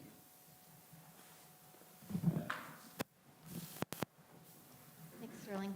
Good evening. My name is Amanda Hodiern. My offices are at 804 Green Valley Road, Suite 200 in Greensboro. Appreciate the opportunity to appear before you tonight and share this project with you. As you know, and many people here know, we've been at this for a few months now, several months. We've been at planning board. So, I want to make an intentional effort to kind of use my time tonight to advance the conversation rather than, rehash where we've been. So I know you all have done all the diligence of reviewing what we've done. So I say all that to say, if there's something I don't talk about, please ask. You know, all that information is still here. We've got our team here. We can dig into it. But I want to try to kind of highlight some other things tonight during my time. We also have John Davenport here. I'm going to save some of my time for him to speak. He handled the traffic study that Jose touched on, so he's here to overview that, and then also at your disposal for any questions. So that said, wanted to dig in. I wanted to let you hear from Berkeley Communities, from Sterling first, because you know, I'm here, of course, as the authorized representative of the property owners. I'm here on behalf of the applicant, but that's the applicant. That's your partner here, raising their hand, saying, hey, I want to continue to be, in their case, a part of this community and work with you to bring an asset, to be a part of the growing community in the ways that we love about it and want to continue to build upon. So that's really the important part of who's with me tonight. So jumping right in, you know this, I know you know where it is, I know you've seen the maps, but I just want to remember to sort of set the reasons why it matters where it is. You know, we hear in real estate, location, location, location, but it's not just a cute phrase, it actually matters because not all property is the same. In fact, most pieces of property have their own uniquities, and a lot of that has to do with what's around it. You know, what are the other things going on in the area? What's the fabric? What matters? So just a couple things to point out here. You've heard this a couple times tonight already. We are in the town core, as labeled by your future land use plan designations, the West Main Street corridor. You see that proximity here, downtown just to the east. Just to the west, you see that large structure under the lake, south of the lake. That's, of course, High Point City Lake Park, which is a huge amenity feature for the community. Just south of that, Mendenhall Commons, another big community feature. And then, of course, you all know the surrounding uses. We've got the school, the library across the street. We've got a vibrant single-family neighborhood across the street. We've got multifamily both across the street and next door at Lenox Square. We've got goods and services in the forms of all the commercial aspects that you all know on this corridor. So a very vibrant, dynamic land use pattern. Nature of the request, you've heard this, just over 6.5 acres, currently three separate parcels. We're asking to go from the Main Street and commercial Main Street designation to a conditionally zoned residential Main Street designation. And what that means is that we're trying to downzone, as you've heard about, to a fully residentially scoped project and curtail that, customize it, curate it with conditions. Conditions are a platform that allow us to add to, enhance, augment your base zoning districts. And so that's an opportunity for us to get specific, customize, and really massage a project to make sure that it fits with all the things we need to consider. So what are those things? Again, it's not just location, location, location. It's why. What's the character? In this case, the character's great. It's why we all want to be here. It's why these guys are here and continue to want to keep being here in a bigger way. So character is really important. How do we make sure that we're adding into that and being a part of it and not detracting from it? Existing surrounding uses, that's a consistency, a harmony thing. Towns adopted comprehensive plans. Your comprehensive plan, you heard about it from Mr. Colon, it's like a branding package, a marketing strategy, right? For what the town and its leadership with public input has said and put out to the public of this is who we are, this is what's important to us, and this is how we want to continue to seek those objectives and grow in those ways. So that's a really big important factor when we look at future land use and future development, because we want to be a part of your visions, your objectives. We don't want to be creating a brand new idea. Existing zoning, past development efforts on this property. There have been some, and that's important to know. We need to learn from those experiences. Experiential knowledge, you just heard about that from Sterling. They have a very specific reason for wanting to be here. Direct input from our community neighbors. We had 2 meetings, as you've heard, not just to check a box, but because that was actually a really big facet of how we've approached this case. I'm going to talk about that. Existing water and sewer. You've heard a lot about that tonight. It's a really big, important, expensive investment of a community. It's a factor of how you grow, because you have to, if you're going to make that investment, if that's a part of your city, you want to make sure that you are putting it to good use, and it drives your planning and directs your planning in intentional ways. And of course, the lay of the land, not just the surrounding uses. How does it fall? What is the topography? What other things are going on? Here it's the railroad. It falls to the back. So how do we take all that into account and add to, not just saying, hey, we'd like to do something in Jamestown, and we happen to build residential communities. It's taking all that and funneling it. Existing zoning you've heard about, so we don't need to spend a lot of time there, but of course, just highlighting what it is now, some of the current by right uses. You talked about this with your planning director. So when we look at down zoning, or when we look at any zoning, we think, what could happen now already without this process, without public input, without your input, without that curtailment, without that customization that we're offering and looking to engage with the town. I called Berkeley Communities a partner. We do that through control, through intentionality. And some of these current uses, there's others under the plan. I just pulled a few that, could actually viably, be looked at here. These don't have that opportunity for intentionality, for control, for curtailment, because they're already by right uses. And as you've heard, that is why this is a down zoning, because this is an opportunity to bring that down and provide more touch to this project. Your comprehensive plan, you've heard about the descriptions of these land use designations. And again, this is what people like Berkeley Communities look at to say, hey, we think we like this site. Does the town think that this also fits their vision? So this is what we're looking at, and this is what we're trying to follow when we are going to talk about walkability, connectivity, placemaking, creating opportunity for public engagement, creating great places to live, adding housing diversity, playing in a synergistic way to all the great things that are already going on. That's not my great idea, that's the town's great idea, and we're trying to be a part of it. So it's a funneling, right? You start big, you pull in all this information, and you get small. So we want your help tonight doing that. We've done a lot of it in the last few months, but we want to keep doing it tonight. And here's the approach. We start big, looking at the guiding documents, the visionary documents adopted by the town, your land use plan, the guiding principles that the planning director went through. How can we meet those? How can we get as many of those as possible in this project's column so that we can add to your goals and objectives?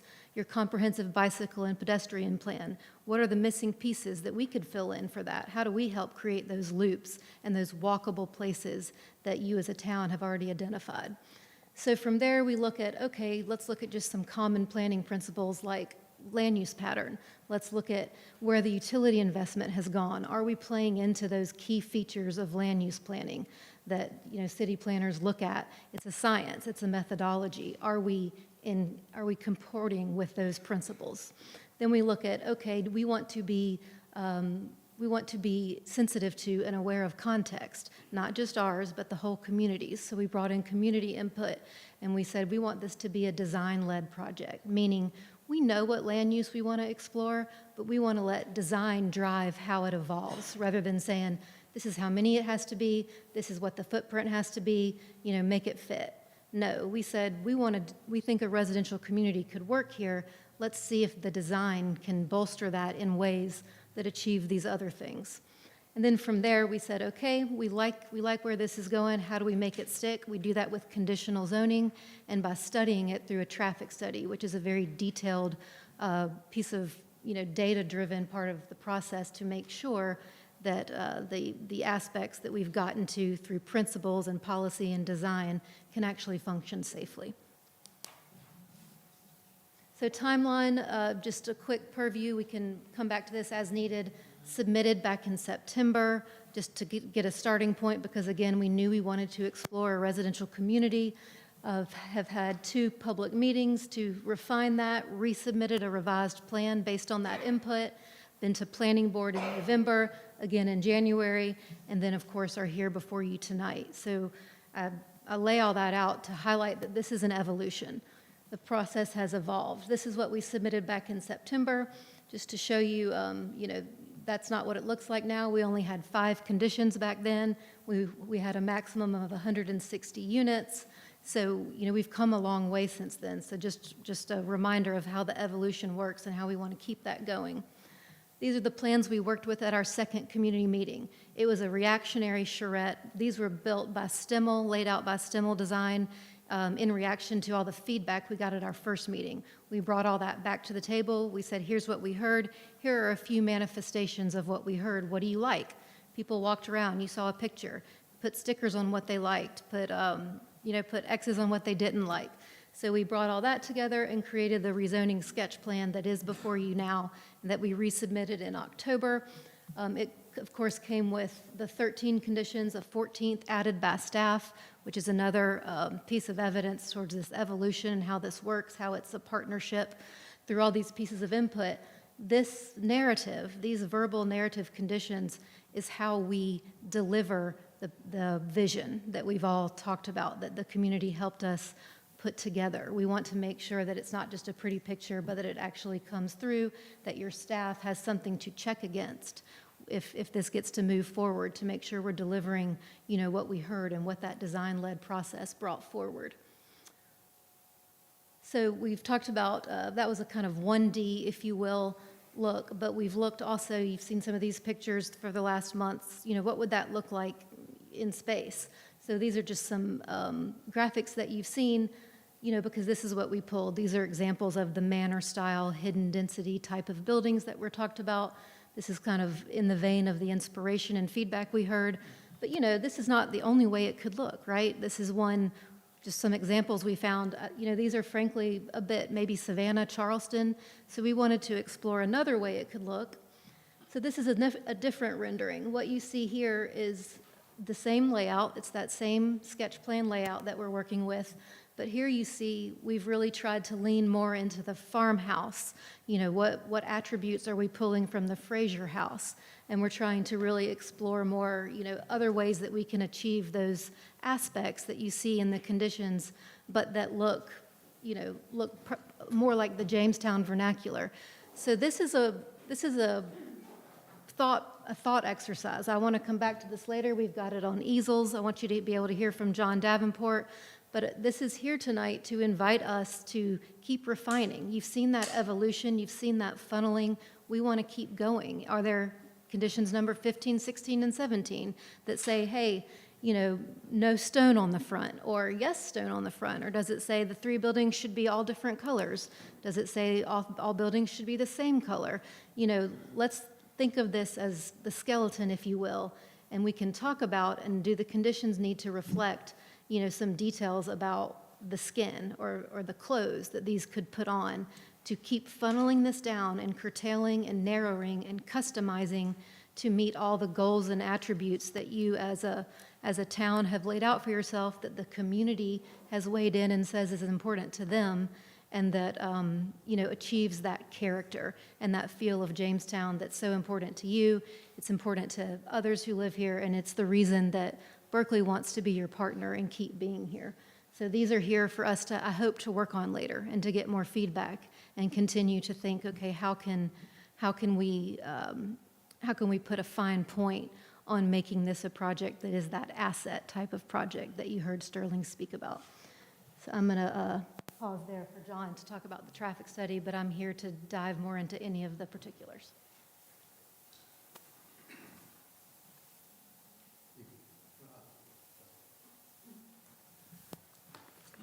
All right, good evening. My name is John Davenport with John Davenport Engineering. We're located at 119 Brookstown Avenue, Winston-Salem, North Carolina. I will try to make my comments brief because we're limited in time, and also Jose did a great job of covering most of my points, so that was good. Yes, we did complete a TIA for this site.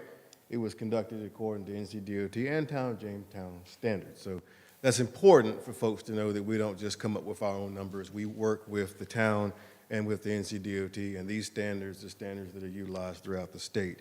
Now, as Jose indicated, the TIA found no significant increase in delays at the study intersections.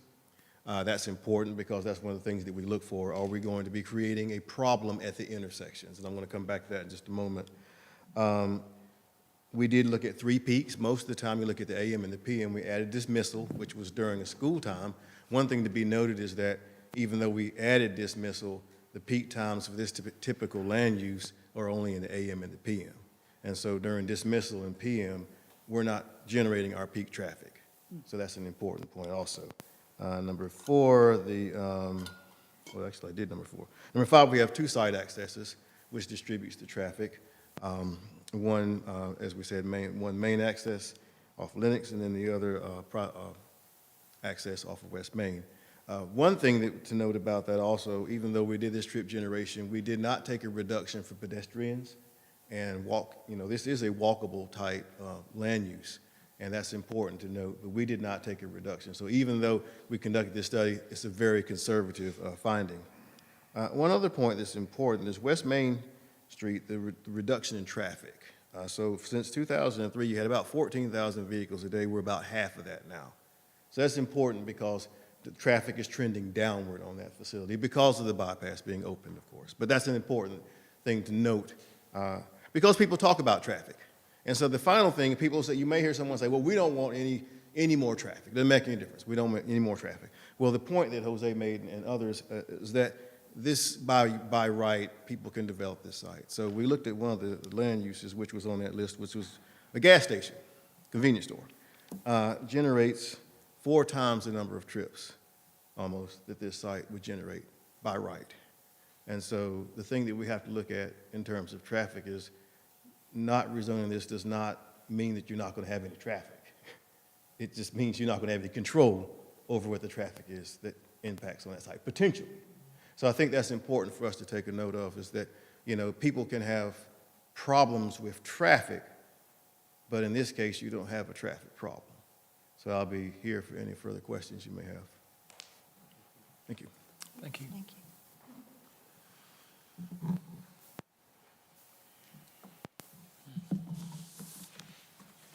Is there anyone else? Okay, I think we're ready to open the floor for our public hearing. If anyone would like to speak. Do we have a list or we just take anything? All right, please limit your comments to 3 minutes.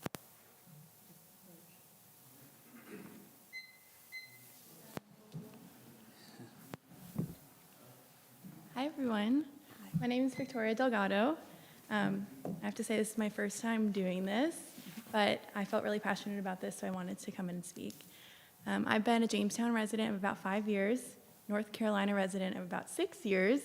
So when I was looking to purchase my first home, I was drawn to the Jamestown area because of the charm of downtown and the little restaurants and the coffee shops and whatnot. Now I have a 2.5-year-old son, and we like to, go to the library regularly, walk around. Kindred Coffee is one of my favorite places. However, since I've lived here, I have noticed a few local businesses that have come and go as a result of low traffic and I guess just poor business. One of those being, I think one of the other residents had mentioned it, it was Black Dog Coffee and Home Store for a while. It was transitioned to Second Chance, and unfortunately that closed. And then before Kindred was there, it was a Little Market, that closed.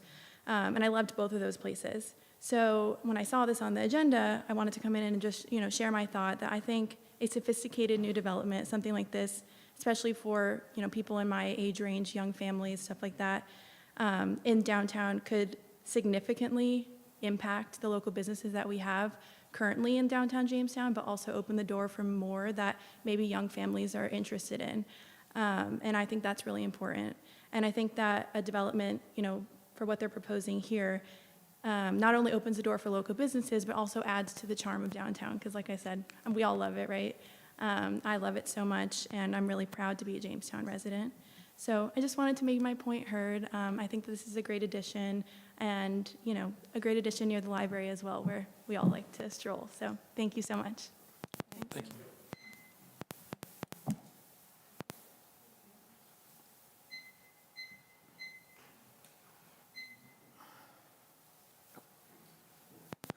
What's up, y'all? I did not know that you were going to say that, but I love that you love Kindred.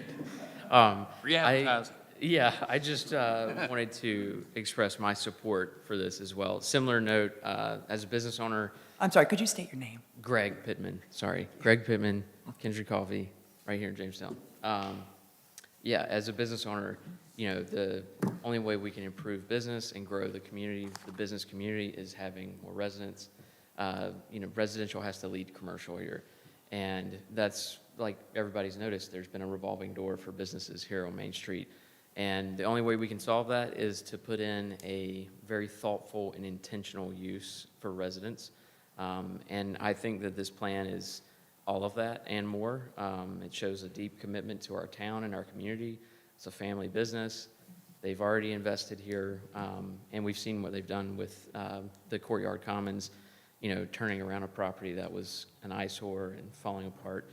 And, you know, this is just something I'd really strongly encourage you to approve. We have a need for more residents as it stands anyway. Everything can support it, and our business community is desperately in need of it.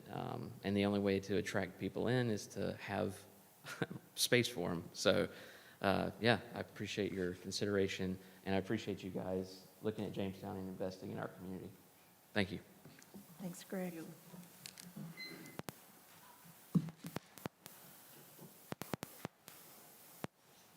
Good evening. I'd like to introduce myself. I am the community manager for Courtyard Commons. My name is Heather Crosser, and I've been with Berkeley Communities for 4 years now. When I came to North Carolina, I am not a resident of North Carolina, originally from Indiana. I went through 3 bad companies before I found a company that had some integrity, which was Berkeley Communities. I'm very proud to work for them, and I'm very proud to be part of the community that I am in currently and the development that is coming to be finished in June. This would be a great addition, and I hope you would consider it. Thank you. Thanks. This is my resident, Wendy, who has also been with our community for 7 years. Yes, I'm Wendy. I live at Courtyard Commons, and I was excited when Heather told me like a new property was being built. I love Jamestown. It's a quaint town, and I think this would be a great addition to Jamestown. And like others have said, to piggyback like with the businesses, I think that would help, because I see so many businesses come and then like they're disappeared, no more. So I think what new families coming, that would really help. But like I said, I love Jamestown, love Courtyard Commons, and I think this will be like excellent for the community. Thank you. Thank you.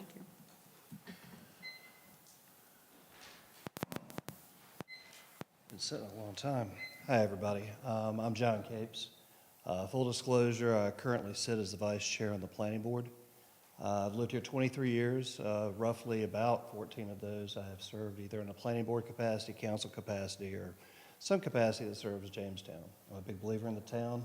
I love it very much, and I intend to spend the rest of my days here. One of the things that I found over the years serving this town is that the business of Jamestown is a 3-legged stool: people, process, plan. Okay? At the end of the day, it always starts with the people. You have to listen to as many as you can, as much as you can, and decipher as much as you can. But the process and the plan also have to dovetail into that, because we have a town to drive forward and to be a good steward of and to take care of. I recognize a strategic investment in Jamestown when I see one. I was in favor of recommending this to the council. As Councilmember Glanville mentioned, it was not a unanimous vote.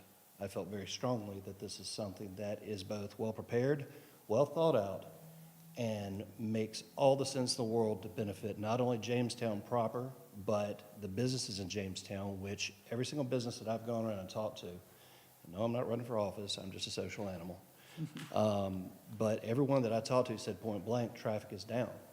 Now, part of that is very simple. We have a bypass. And what they're speaking to, if they've been here for any length of time, is that some of that traffic has gone the other way.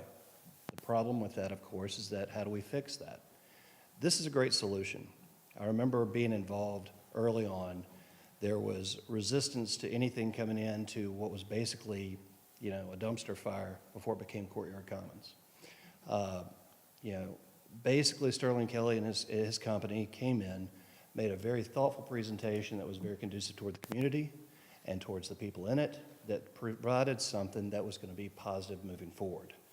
This end caps the other side of Main Street in a way that not only does it bring roughly 130 some odd families potentially to town, allows people who have previously lived here or had children here that want to move back but don't necessarily want to buy property on day one to come back, experience the benefits of what this town offers, which there are many and they are wonderful, and they're all in walking distance, and has also offered up something that simply says, look, we're willing to work with you. We agree to the sidewalk today, day one. We'll do the traffic study, here it is. We'll do whatever else that we need to, just as we have in the past with 2 other established properties that are, by the way, moving right along and have continued to do so. I would challenge that, everybody here has said that they're in favor of Jamestown businesses. This is a great opportunity to show that you're in favor of Jamestown businesses because it makes sense. It helps the town. And I just ran out of time, so I'll just say thank you, and I'm going to sit down now. Thank I can you. talk all day.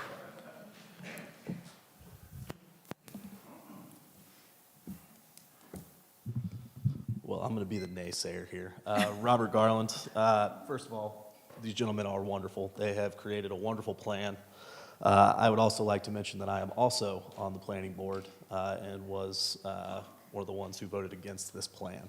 I didn't vote against it because I think it's a bad-looking plan. I didn't vote against it because I think the developer's bad. I voted against it because I want to make sure that Jamestown is focused on what Jamestown looks like in 10, 20, or 30 years. And what those residents and future residents are going to want is that walkability that has been discussed so much tonight.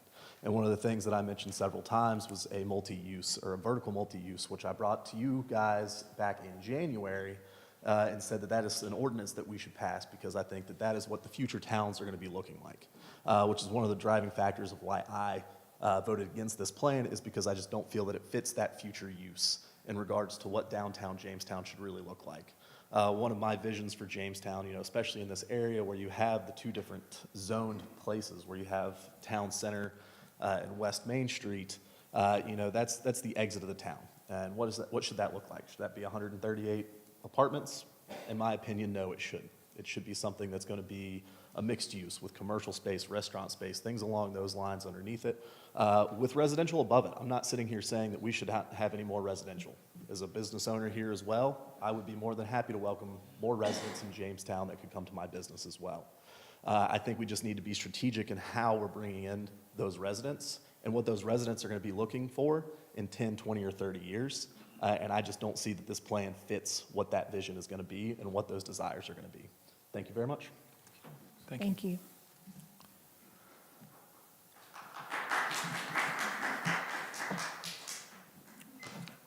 Good evening. My name is Stafford Kelly. I'm with Berkeley Communities and Sterling Sun as well, which makes it a family business.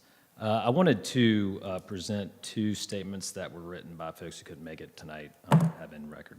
The first one is from Mr. Spencer Bennett. He's a partner with the Meridian Realty Group. Dear members of the Jamestown City Council, I'm writing to express my strong support for the proposed residential development on West Main Street currently under consideration by this council. I am a commercial real estate broker who has worked with retail tenants and landlords for over 15 years. I've handled multiple transactions for property in downtown Jamestown, and I've heard firsthand what goes into the decision-making process for prospective retailers looking at downtown Jamestown. I believe this project represents a meaningful and timely investment in the future of the community, and I urge you to approve it without hesitation. One of the most compelling arguments in favor of this development is the direct and measurable benefit it will bring to our local retail economy. Multifamily homes create a concentrated, walkable population of residents who shop, dine, and spend money in the immediate area on a daily basis. Unlike commercial or industrial developments, residential communities generate consistent, year-round foot traffic that sustains nearby businesses and encourages new ones to open. When people live close to retail corridors, they become regular customers, stopping in at a local restaurant for dinner, picking up groceries at the neighborhood markets, and patronizing I said that incorrectly, gathering in small businesses on the weekends. This steady stream of local spending helps existing retailers stabilize their revenues, reduce vacancy rates in commercial spaces, and invest in their own growth and improvements. Studies have consistently shown that increased residential density near retail districts leads to higher sales volumes, longer business hours, and greater economic resilience for local merchants.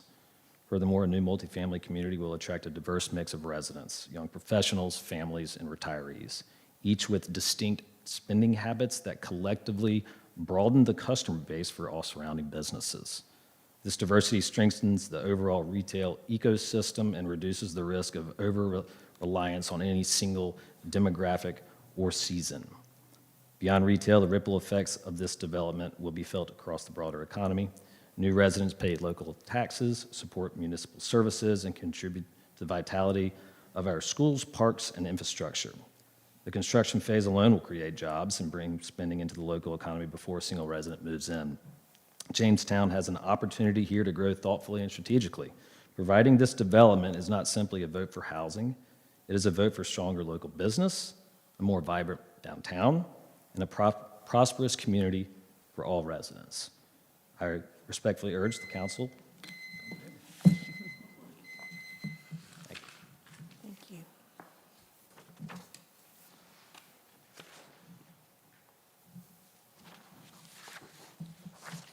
Good evening. My name's Rich Salyers. I live at 105 Potter Drive. I spoke to several people about this already. If I haven't, just wasn't able to get to you. I am against the apartments, and I want to give a couple different reasons. One, if you looked at the comprehensive plan, you can cherry pick that thing from one end to another, for and against. But it does clearly state in there, not a 3-story, 2-story maximum. It clearly states that. Of all, I served on that comprehensive plan. All the surveys that we did with Jamestown residents, apartments was the number 2 on the list, no apartments. But we're putting 500 of them up at Johnson Farm. We're already in a situation to where we have those. If you haven't read through that comprehensive plan, you can read through it and find that it clearly states from the residents of Jamestown that apartments are not what we're looking for. We're already getting some. But I do want to touch on the traffic. I've lived at 105 Potter Drive for 30 years. I don't need the state. I don't need anybody from town. I don't need anybody to tell me about the traffic. My house is the 3rd house from the corner. I know the amount of traffic there. And I think it's highly irresponsible to say, oh, well, the traffic's cut in half. Oh, well, the 250 cars that'll belong to those apartments, they're not going to come up Potter Drive. We have an exit right by the Advanced Auto. That's where they'll come out at. No, they won't. They'll come out anywhere they can. They're going to go up Potter Drive. They're going to go up Forestdale Drive. They're going to go up Mendenhall. And they're going to go up Ragsdale. I think it's highly irresponsible to dump that amount of traffic into an already highly intense traffic neighborhood, especially with the school there. We've talked about this before when the Bojangles was going to put the drive-through there. You can't put that right in front of that school. The playground is right there. Thank you. Thank you.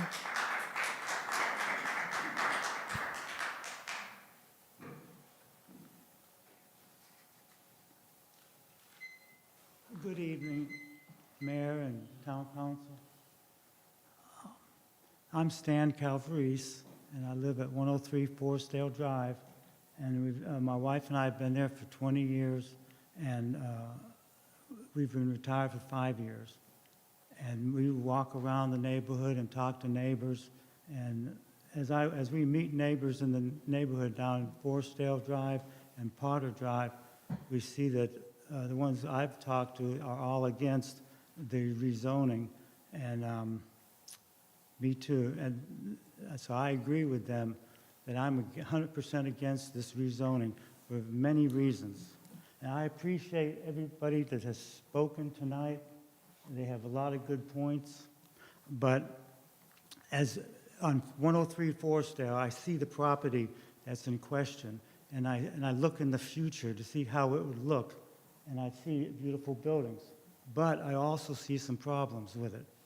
And it's something to really pray about and think about how it will impact our neighborhood in the next 20 years. But I see problems with the people moving into those nice houses. That's one thing I see, because they're going to have to hear trains that are right beside their house. I'm 150 or 200 yards away, and I can hear the trains just like it's in my backyard. And I know it's not going to be feasible for any tenant to move in there and be happy. I want residents to come into Jamestown with, to be like comfortable and get plenty of sleep. I have tracked trains. I've done this traffic analysis. We're retired. We get to see it. Every day we see the traffic coming from the school. In the morning and afternoon, we see all the whole traffic. But the trains are coming at all hours of the night.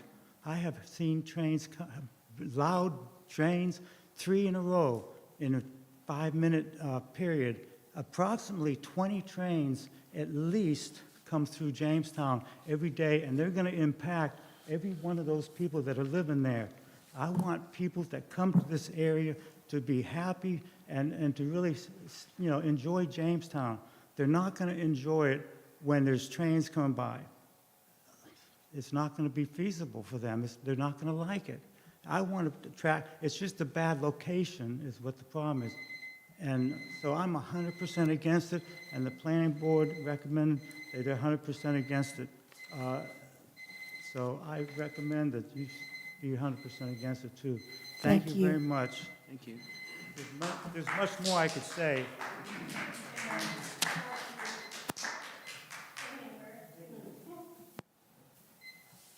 Hey, I'm Lisa Paul. I just moved to 102 Forestdale last December. And I'm a little nervous, sorry, it's my second time talking, but I just wanted to say that I rented for quite a long time in Greensboro, so I value what you guys do in bringing quality apartments to this town. Unfortunately, I disagree with the location because that is directly on my street, the Lenox Square, or the Lenox Drive. And I do agree that there would be a huge increase in traffic, whether your study really shared that or not. I do believe that 138 occupants would increase traffic in that road, directly my road. Let's see, I moved to Jamestown because I really wanted to be here. I really wanted that community, the walkability. We already have that. We don't need a community there. It's already walkable, and that's what we love about it, right? Let's see. I did attend those community meetings. I was there. Unfortunately, it was very low attended. I'm not trying to say that that value was not there, but it was. The ones that were there really did show a non-interest, and they did put those stickers on your pictures, but I feel like no one really was that really happy to do that. I personally didn't. I didn't want to put stickers on a board of a building I wasn't interested in seeing. And I just want to say I agree with Stan, my neighbor, about the railroad. I think you guys are forgetting about that noise. I hear them. There's over 30 a day. The whistles are loud. They are. It is what it is, right? Like, I knew that when I bought that house, but are you really going to have renters? Are you going to have long-term renters with that loud train noise? Would you want to live there? I'll close with that. Thank you. Thank you.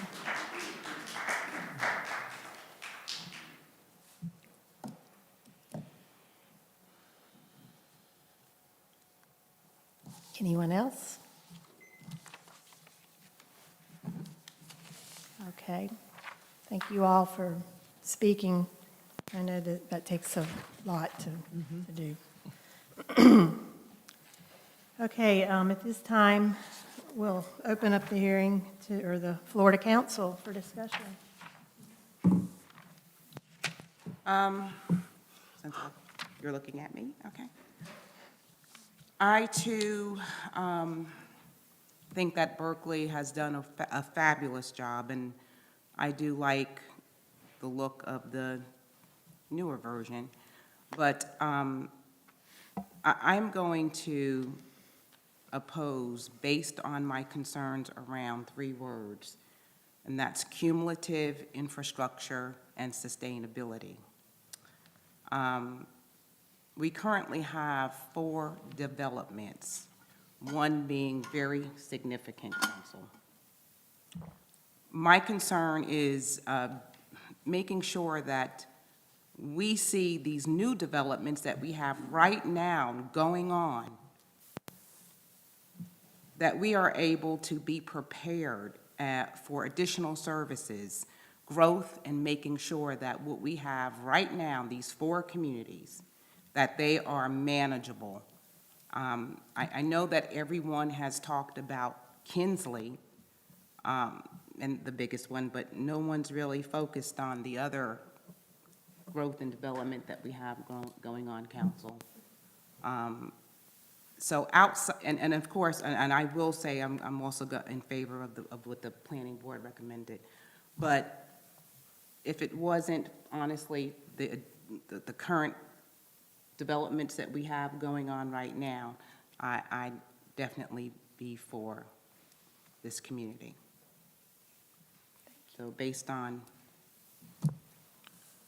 I'm just very concerned. Thank you. I'll jump in next if everybody's okay with that. So first of all, I appreciate everybody's time and opinions in this process. I know it's been a long time in terms of both what the developer and their team have done as well as community input in this. And I think I have spent a lot of time sort of thinking about the project over the past 3 months. I had an initial impression before I was elected about what the project might be, but I had none of the details behind it. So over the course of the past 3 months, I've really spent some time and better understand the history of the Berkeley companies as it relates to Jamestown, the past investments that they've made here, the investment that they're currently making in a new facility. Their reputation is solid relative to operations. I think it's been referenced a couple times tonight about Courtyard Commons, whatever it was called before. It obviously was a very not desirable place to have in the town, and Berkeley came in and took it over. Also, when they talk about the investment that they want to make, you know, it is intentional. I think was some commentary around the train noise that we all hear in Jamestown, that we live here, and why would somebody want to build apartments next to a railroad tracks? And so I think, you know, the developer has likely taken all that into consideration as they've done their due diligence as well. I think the other thing that's different for me is really understanding what they want to do and accomplish relative to the design details of the project, and also the zoning conditions that they placed on this project. As Jose mentioned, this is a downgrading of zoning. I think one of the main concerns I've got about the project is if we don't support this, what does happen with these by right uses, and what potentially could go in there that's not desirable, that we have absolutely no say in, no control over. The other thing is, I do think, from my perspective, this does, both the zoning classification that's proposed appears to be appropriate relative to the residential Main Street classification and what it calls for in terms of the moderate intensity of uses, high quality development. This particular property sits right next to another adjacent piece of property that's zoned the same, so it's all sort of connected from that perspective. The other thing is, I also think that it does align with the comprehensive plan. And when I looked at the comprehensive plan, and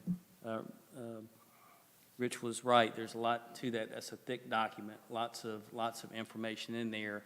But when I looked at the different zoning classifications that are proposed in terms of the Main Street, the West Main Street zoning classification versus the town center classification. And sort of looked at the property. Right now, the way the map is drawn up, about 66% of that property lies in the West Main Street zoning district. There is other 33% is in the town center. But as I read the descriptions of those, I was like, well, this sort of, this seems to be a nice transitional kind of use between the town center going towards the other part of West Main Street that's being developed. So with all that said, I intend to support the development tonight and the proposed rezoning. I think, again, it is sort of a unique opportunity for the town to take a step forward relative to the future of the town and things that we've heard about, what I will call the energy that comes from having more people in your downtown area and their collective abilities to take advantage of our commercial uses, our future restaurant, both existing and future restaurants in the town. And I do think, again, with the conditions that are stated with the rezoning itself, pretty interesting design activities relative to what those front West Main Street Manor residents will look like and how they will blend in with the sort of overall fabric of the historic context and character of the town. So with that, I plan to support this evening. Thank you. Members of council, if you just pardon the interruption, customarily we allow the applicant to have a rebuttal period to address issues that may have come up. I don't want to deny them that right if it's okay with you. It's fine with me. Yes. Thank you. Appreciate that. And we'll keep it efficient. I think it's been spoken about, there's already apartments happening in other places, and that wasn't wanted as part of the comprehensive plan. And of course, it is a broad document. Like I said, it's sort of a branding document, so it's got all these kind of aspects of ways to get to a broad objective.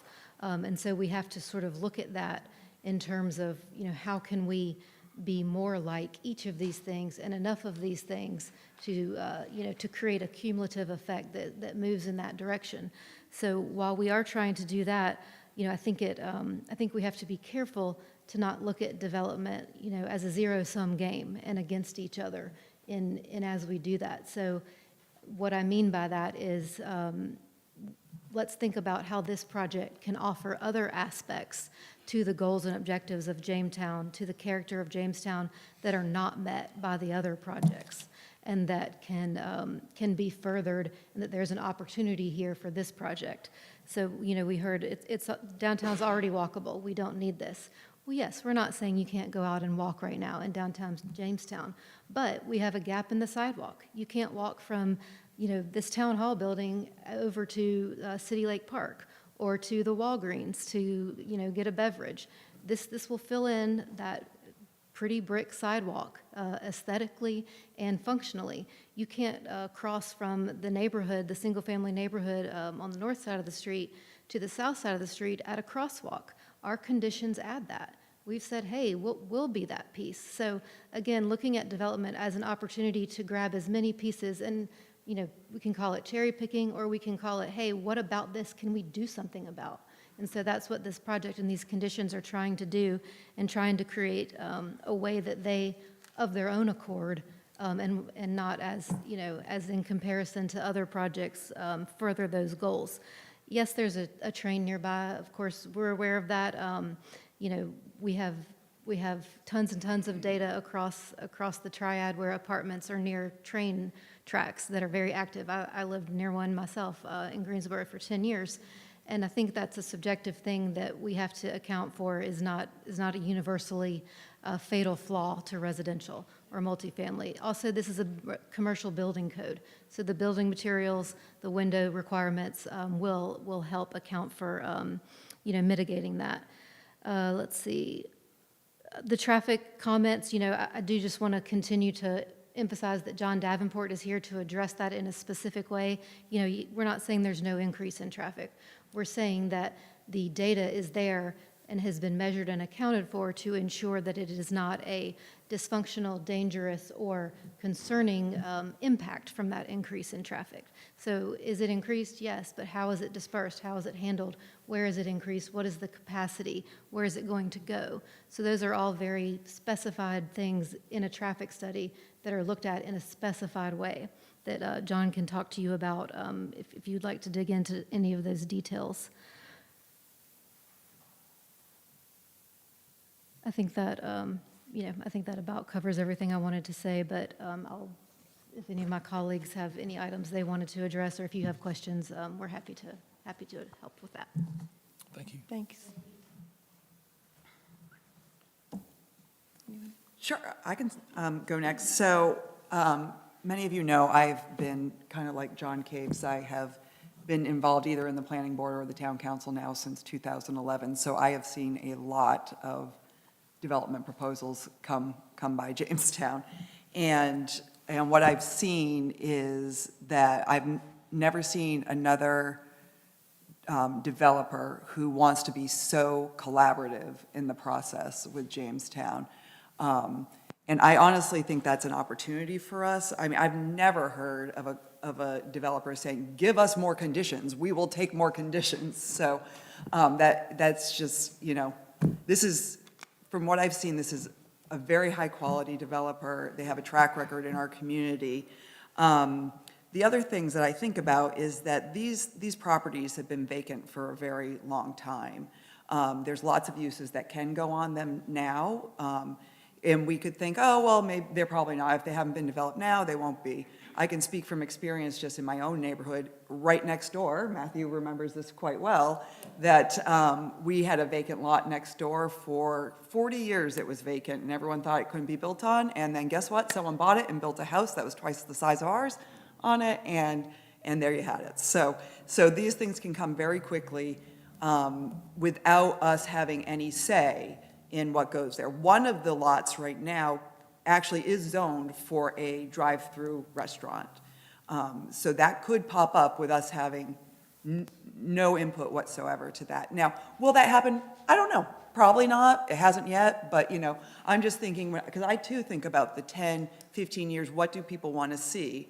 I don't think they want to see a Jimmy John's there. I do think the idea of a new zoning is a great idea. We don't have that now. We don't have that mechanism now. What we have now is control of what goes there. And this gives us control. The other things that could go there, we could get another, again, these, I don't know, I'm not trying to be alarmist by any means, but we could have another dollar store go there. We could have a tobacco store go there. We just don't know. Those are things that it could be the cutest little restaurant we ever saw in our lives could go there, we don't know. And so it's kind of a gamble, right? Whereas this, I feel like we have control. And I always am kind of in favor of having control. And I think looking down 10, 15 years, this is what I would want to see over some of those other things that we'd be taking a gamble on. That house has been there. They've tried some businesses in there that have not succeeded because of the location there, because it's not really well connected to this. I don't anticipate a new small business would take that over and be successful there and want to stay there. I could be totally wrong, but it's been tried. It's been tried several times and it hasn't happened. So, and just then thinking about what our job is, and our job really, again, from my years of experience on the planning board and now on the town council, our job is really to evaluate, is this in line with our comprehensive plan? And I really went through our comprehensive plan, and like was mentioned, yeah, you can go through the comprehensive plan and you could cherry pick things, but I really tried to stick to the guiding principles when I looked at it, and I couldn't find, in the guiding principles, I couldn't find in one way it was incompatible with the guiding principles. So in my eyes, if my job is to determine, is it compatible with the comprehensive plan? Not, do I like the project? Do I, is this the best thing that I've ever seen, and would I want to live there? These are not the things I considered. I considered, is it in line with our comprehensive plan? And like I said, to me, it is. So for those reasons, I'm really in favor of it. I also think, just not for nothing, I met with Jose and we talked about just the tax revenue that is possible there. Currently, what we receive is nominal, honestly. If this was developed in the way it was, it would be at least, but probably more, 5 times what we get in tax revenue there. When I listen to the fact that we have these big water projects coming up that are millions of dollars, but we also want to keep our tax rates low, then I think, well, we've got to build our tax base, and this is one way to do that. So, so for those reasons, that's why I'm in favor of it. Thank you. Mr. Gibson, would you like to? I was waiting to see if anybody wanted to rebut what she was saying. It seems like in hindsight, maybe I should have gone first. I'm in an interesting position here, but I tell you, we had some training a couple weeks back with other council members from other towns across the state of North Carolina, and we were in a unique position that we're in a town that people want to be in. There were some towns there that they couldn't give anything away in that town, and other places that everybody's flocking to. And so we're kind of in an enviable position to be in a place that people want to live in, and I certainly appreciate that fact. I also know in my time, I've not been on planning boards, I've not gone through this process before, but I also know that making decisions between right and wrong are easy. It's making decisions between right and right that are very difficult. And I see a lot of things with this that are right. The developer has been very cooperative, collaborative, helpful, engaging along the way. The traffic study, which I never thought we'd get a 79-page report on how many cars turn right at this intersection, but you guys did a wonderful job with that. And listening to both sides of that, number-wise, it probably doesn't mean a whole lot. But traffic is like the temperature. It's a relative term. Some of you are hot, some of you are cold, and so it impacts people differently. So that's some of the things that I've tried to take notes on all night long here, and they are scattered, but I'll try and be brief. Again, I said there are a lot of very good things about this project, and we certainly want to grow businesses downtown and keep them there. I'm not a business person, so knowing exactly how and why they stay is not my forte. I frequent the businesses. I hope we have more. I am concerned about giving up control over things. That we have somebody here who's willing to cooperate with us on a lot of things, but at the same time, if you go the other direction, you don't have a whole lot of control over that, even though it's been sitting there for a while. I am personally. Well, not personally, but concerned about the fact that it's been a short-term process from my understanding. I think this was proposed in September, and maybe that's a long time for this business. I'm not entirely sure. But I do have to go back to a couple things that I was concerned with, and that is we talk about, I think there's 138 units being added there, but it's actually 160 because there's the 2 buildings that are right next to it that are being developed. So in terms of the number of people that will be there will be roughly 160 because of the 2 buildings on the adjacent property. Which brings me to probably my biggest concern is looking at the number of residents, the number of dwellings we have in Jamestown. I think the number of dwellings we have in Jamestown is, give or take a few, you can correct me if I'm wrong, about 1,565 dwellings, including apartments here in the town, not necessarily the downtown, but in the town of Jamestown. And there are currently about that same number under construction. I think the numbers at the D.H. Horton have come down somewhat in apartments and that sort of thing. I think that was a maximum number. But if you add in the other properties that are being developed in the area, that gets us right back to where in a short period of time we are doubling the number of people in this town. That might be a good thing. And this project is not the cause of that. It's just all piled in together that we're adding all these things into a town, and I'm concerned about our ability to maintain what we have here. Can we manage it? Can we control it? Can we service it? And all those things. So, the tax rate, I realize that we would get tax benefit from this, but I imagine we're getting some tax benefit from the other 1,300 homes that are being built. Now, I'm not saying that's a good or bad thing, that the development is great or terrible. It's just happening, and we're moving forward with that. But I do have those concerns, and if we're talking about it at this point based on the information I have, I would have to say I would be against it at this time because of all the other things we have going on in Jamestown in terms of development. Okay, thank you. All right, do I hear a next motion to take a vote?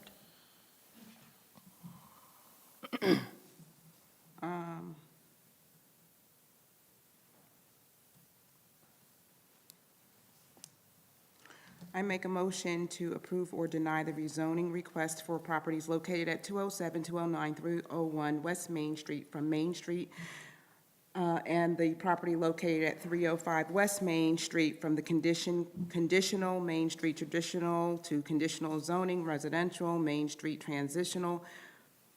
Was that an approval or denial? Oh, is it- I think you said approve, deny.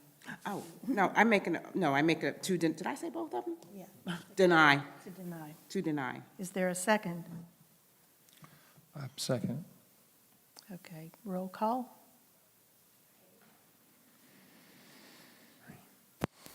Councilmember Glanville. Motion is to deny, correct? Deny. No. Councilmember Gibson. Yes. Councilmember Burgess. Yes. Councilmember Westmoreland. No. So that's a tie. So Mayor Dickinson? Yes. The motion. Okay, we need the consistency statement to file with that. Did anyone bring one? I make a motion that the proposed zoning amendment be rejected based on the following.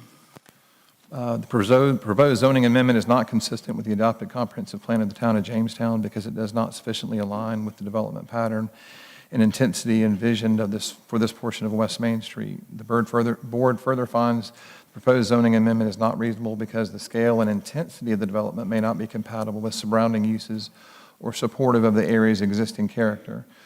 The board further finds that the proposed zoning amendment is against the public interest because the amendment may not promote the orderly and coordinated growth anticipated for the quarter at this time.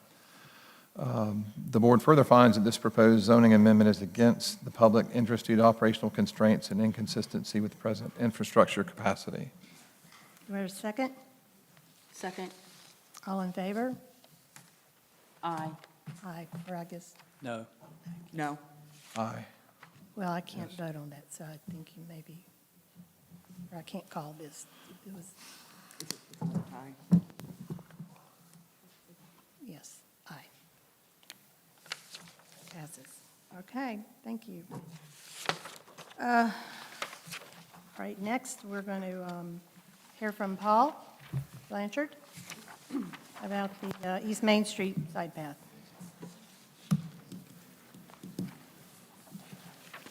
Good evening, Mayor and Council. On February 17th, we had a bid opening for the Jamestown Side Path project. That's a sidewalk project that will connect from Vickery Chapel Road up to near Millis and Millis Elementary School.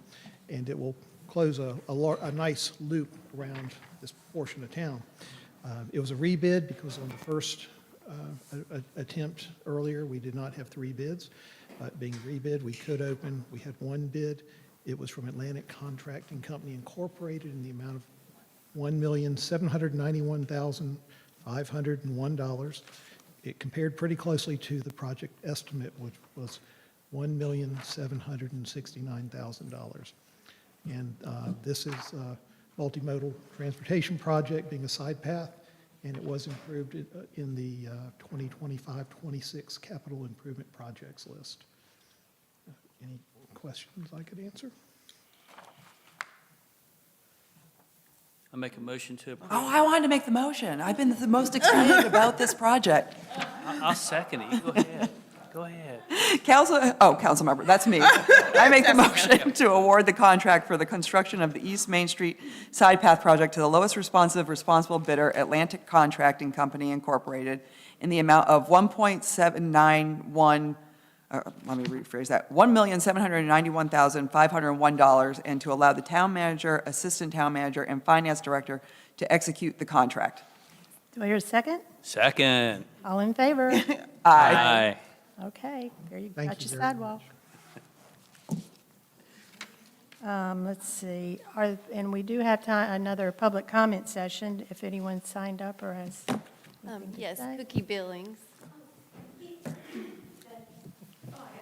Y'all met a long time. I came tonight to thank the council. I have called everybody but Sarah, and I will. And I appreciate the time that you all took to meet with me. I find that after 4.5 decades, this is the first council and mayor that I personally didn't know.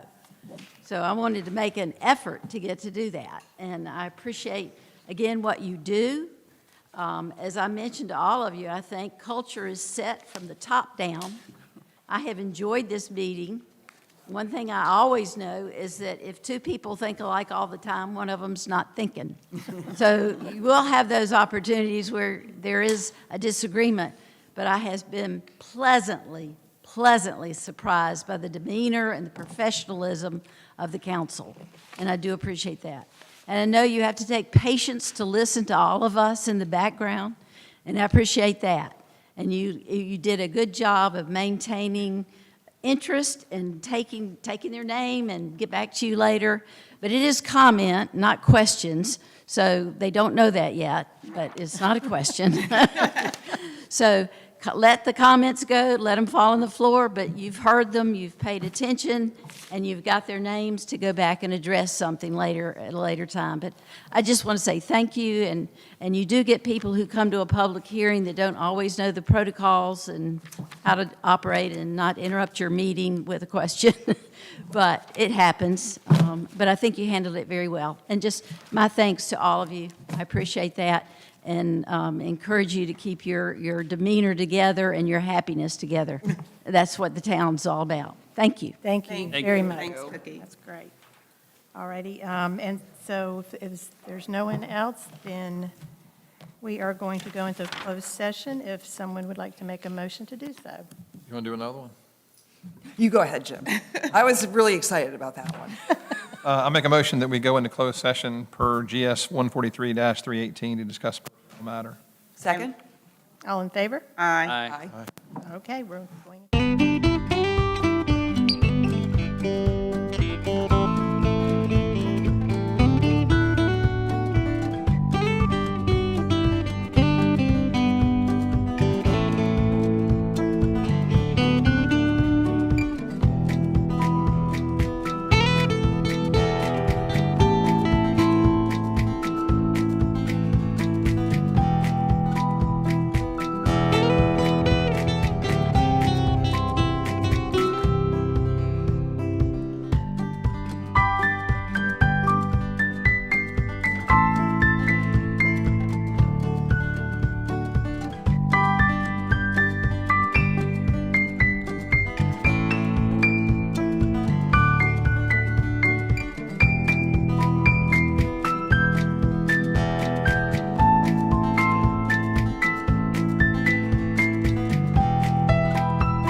have a motion to resume, or wait, I make a motion to resume open session? yes, resume. Second.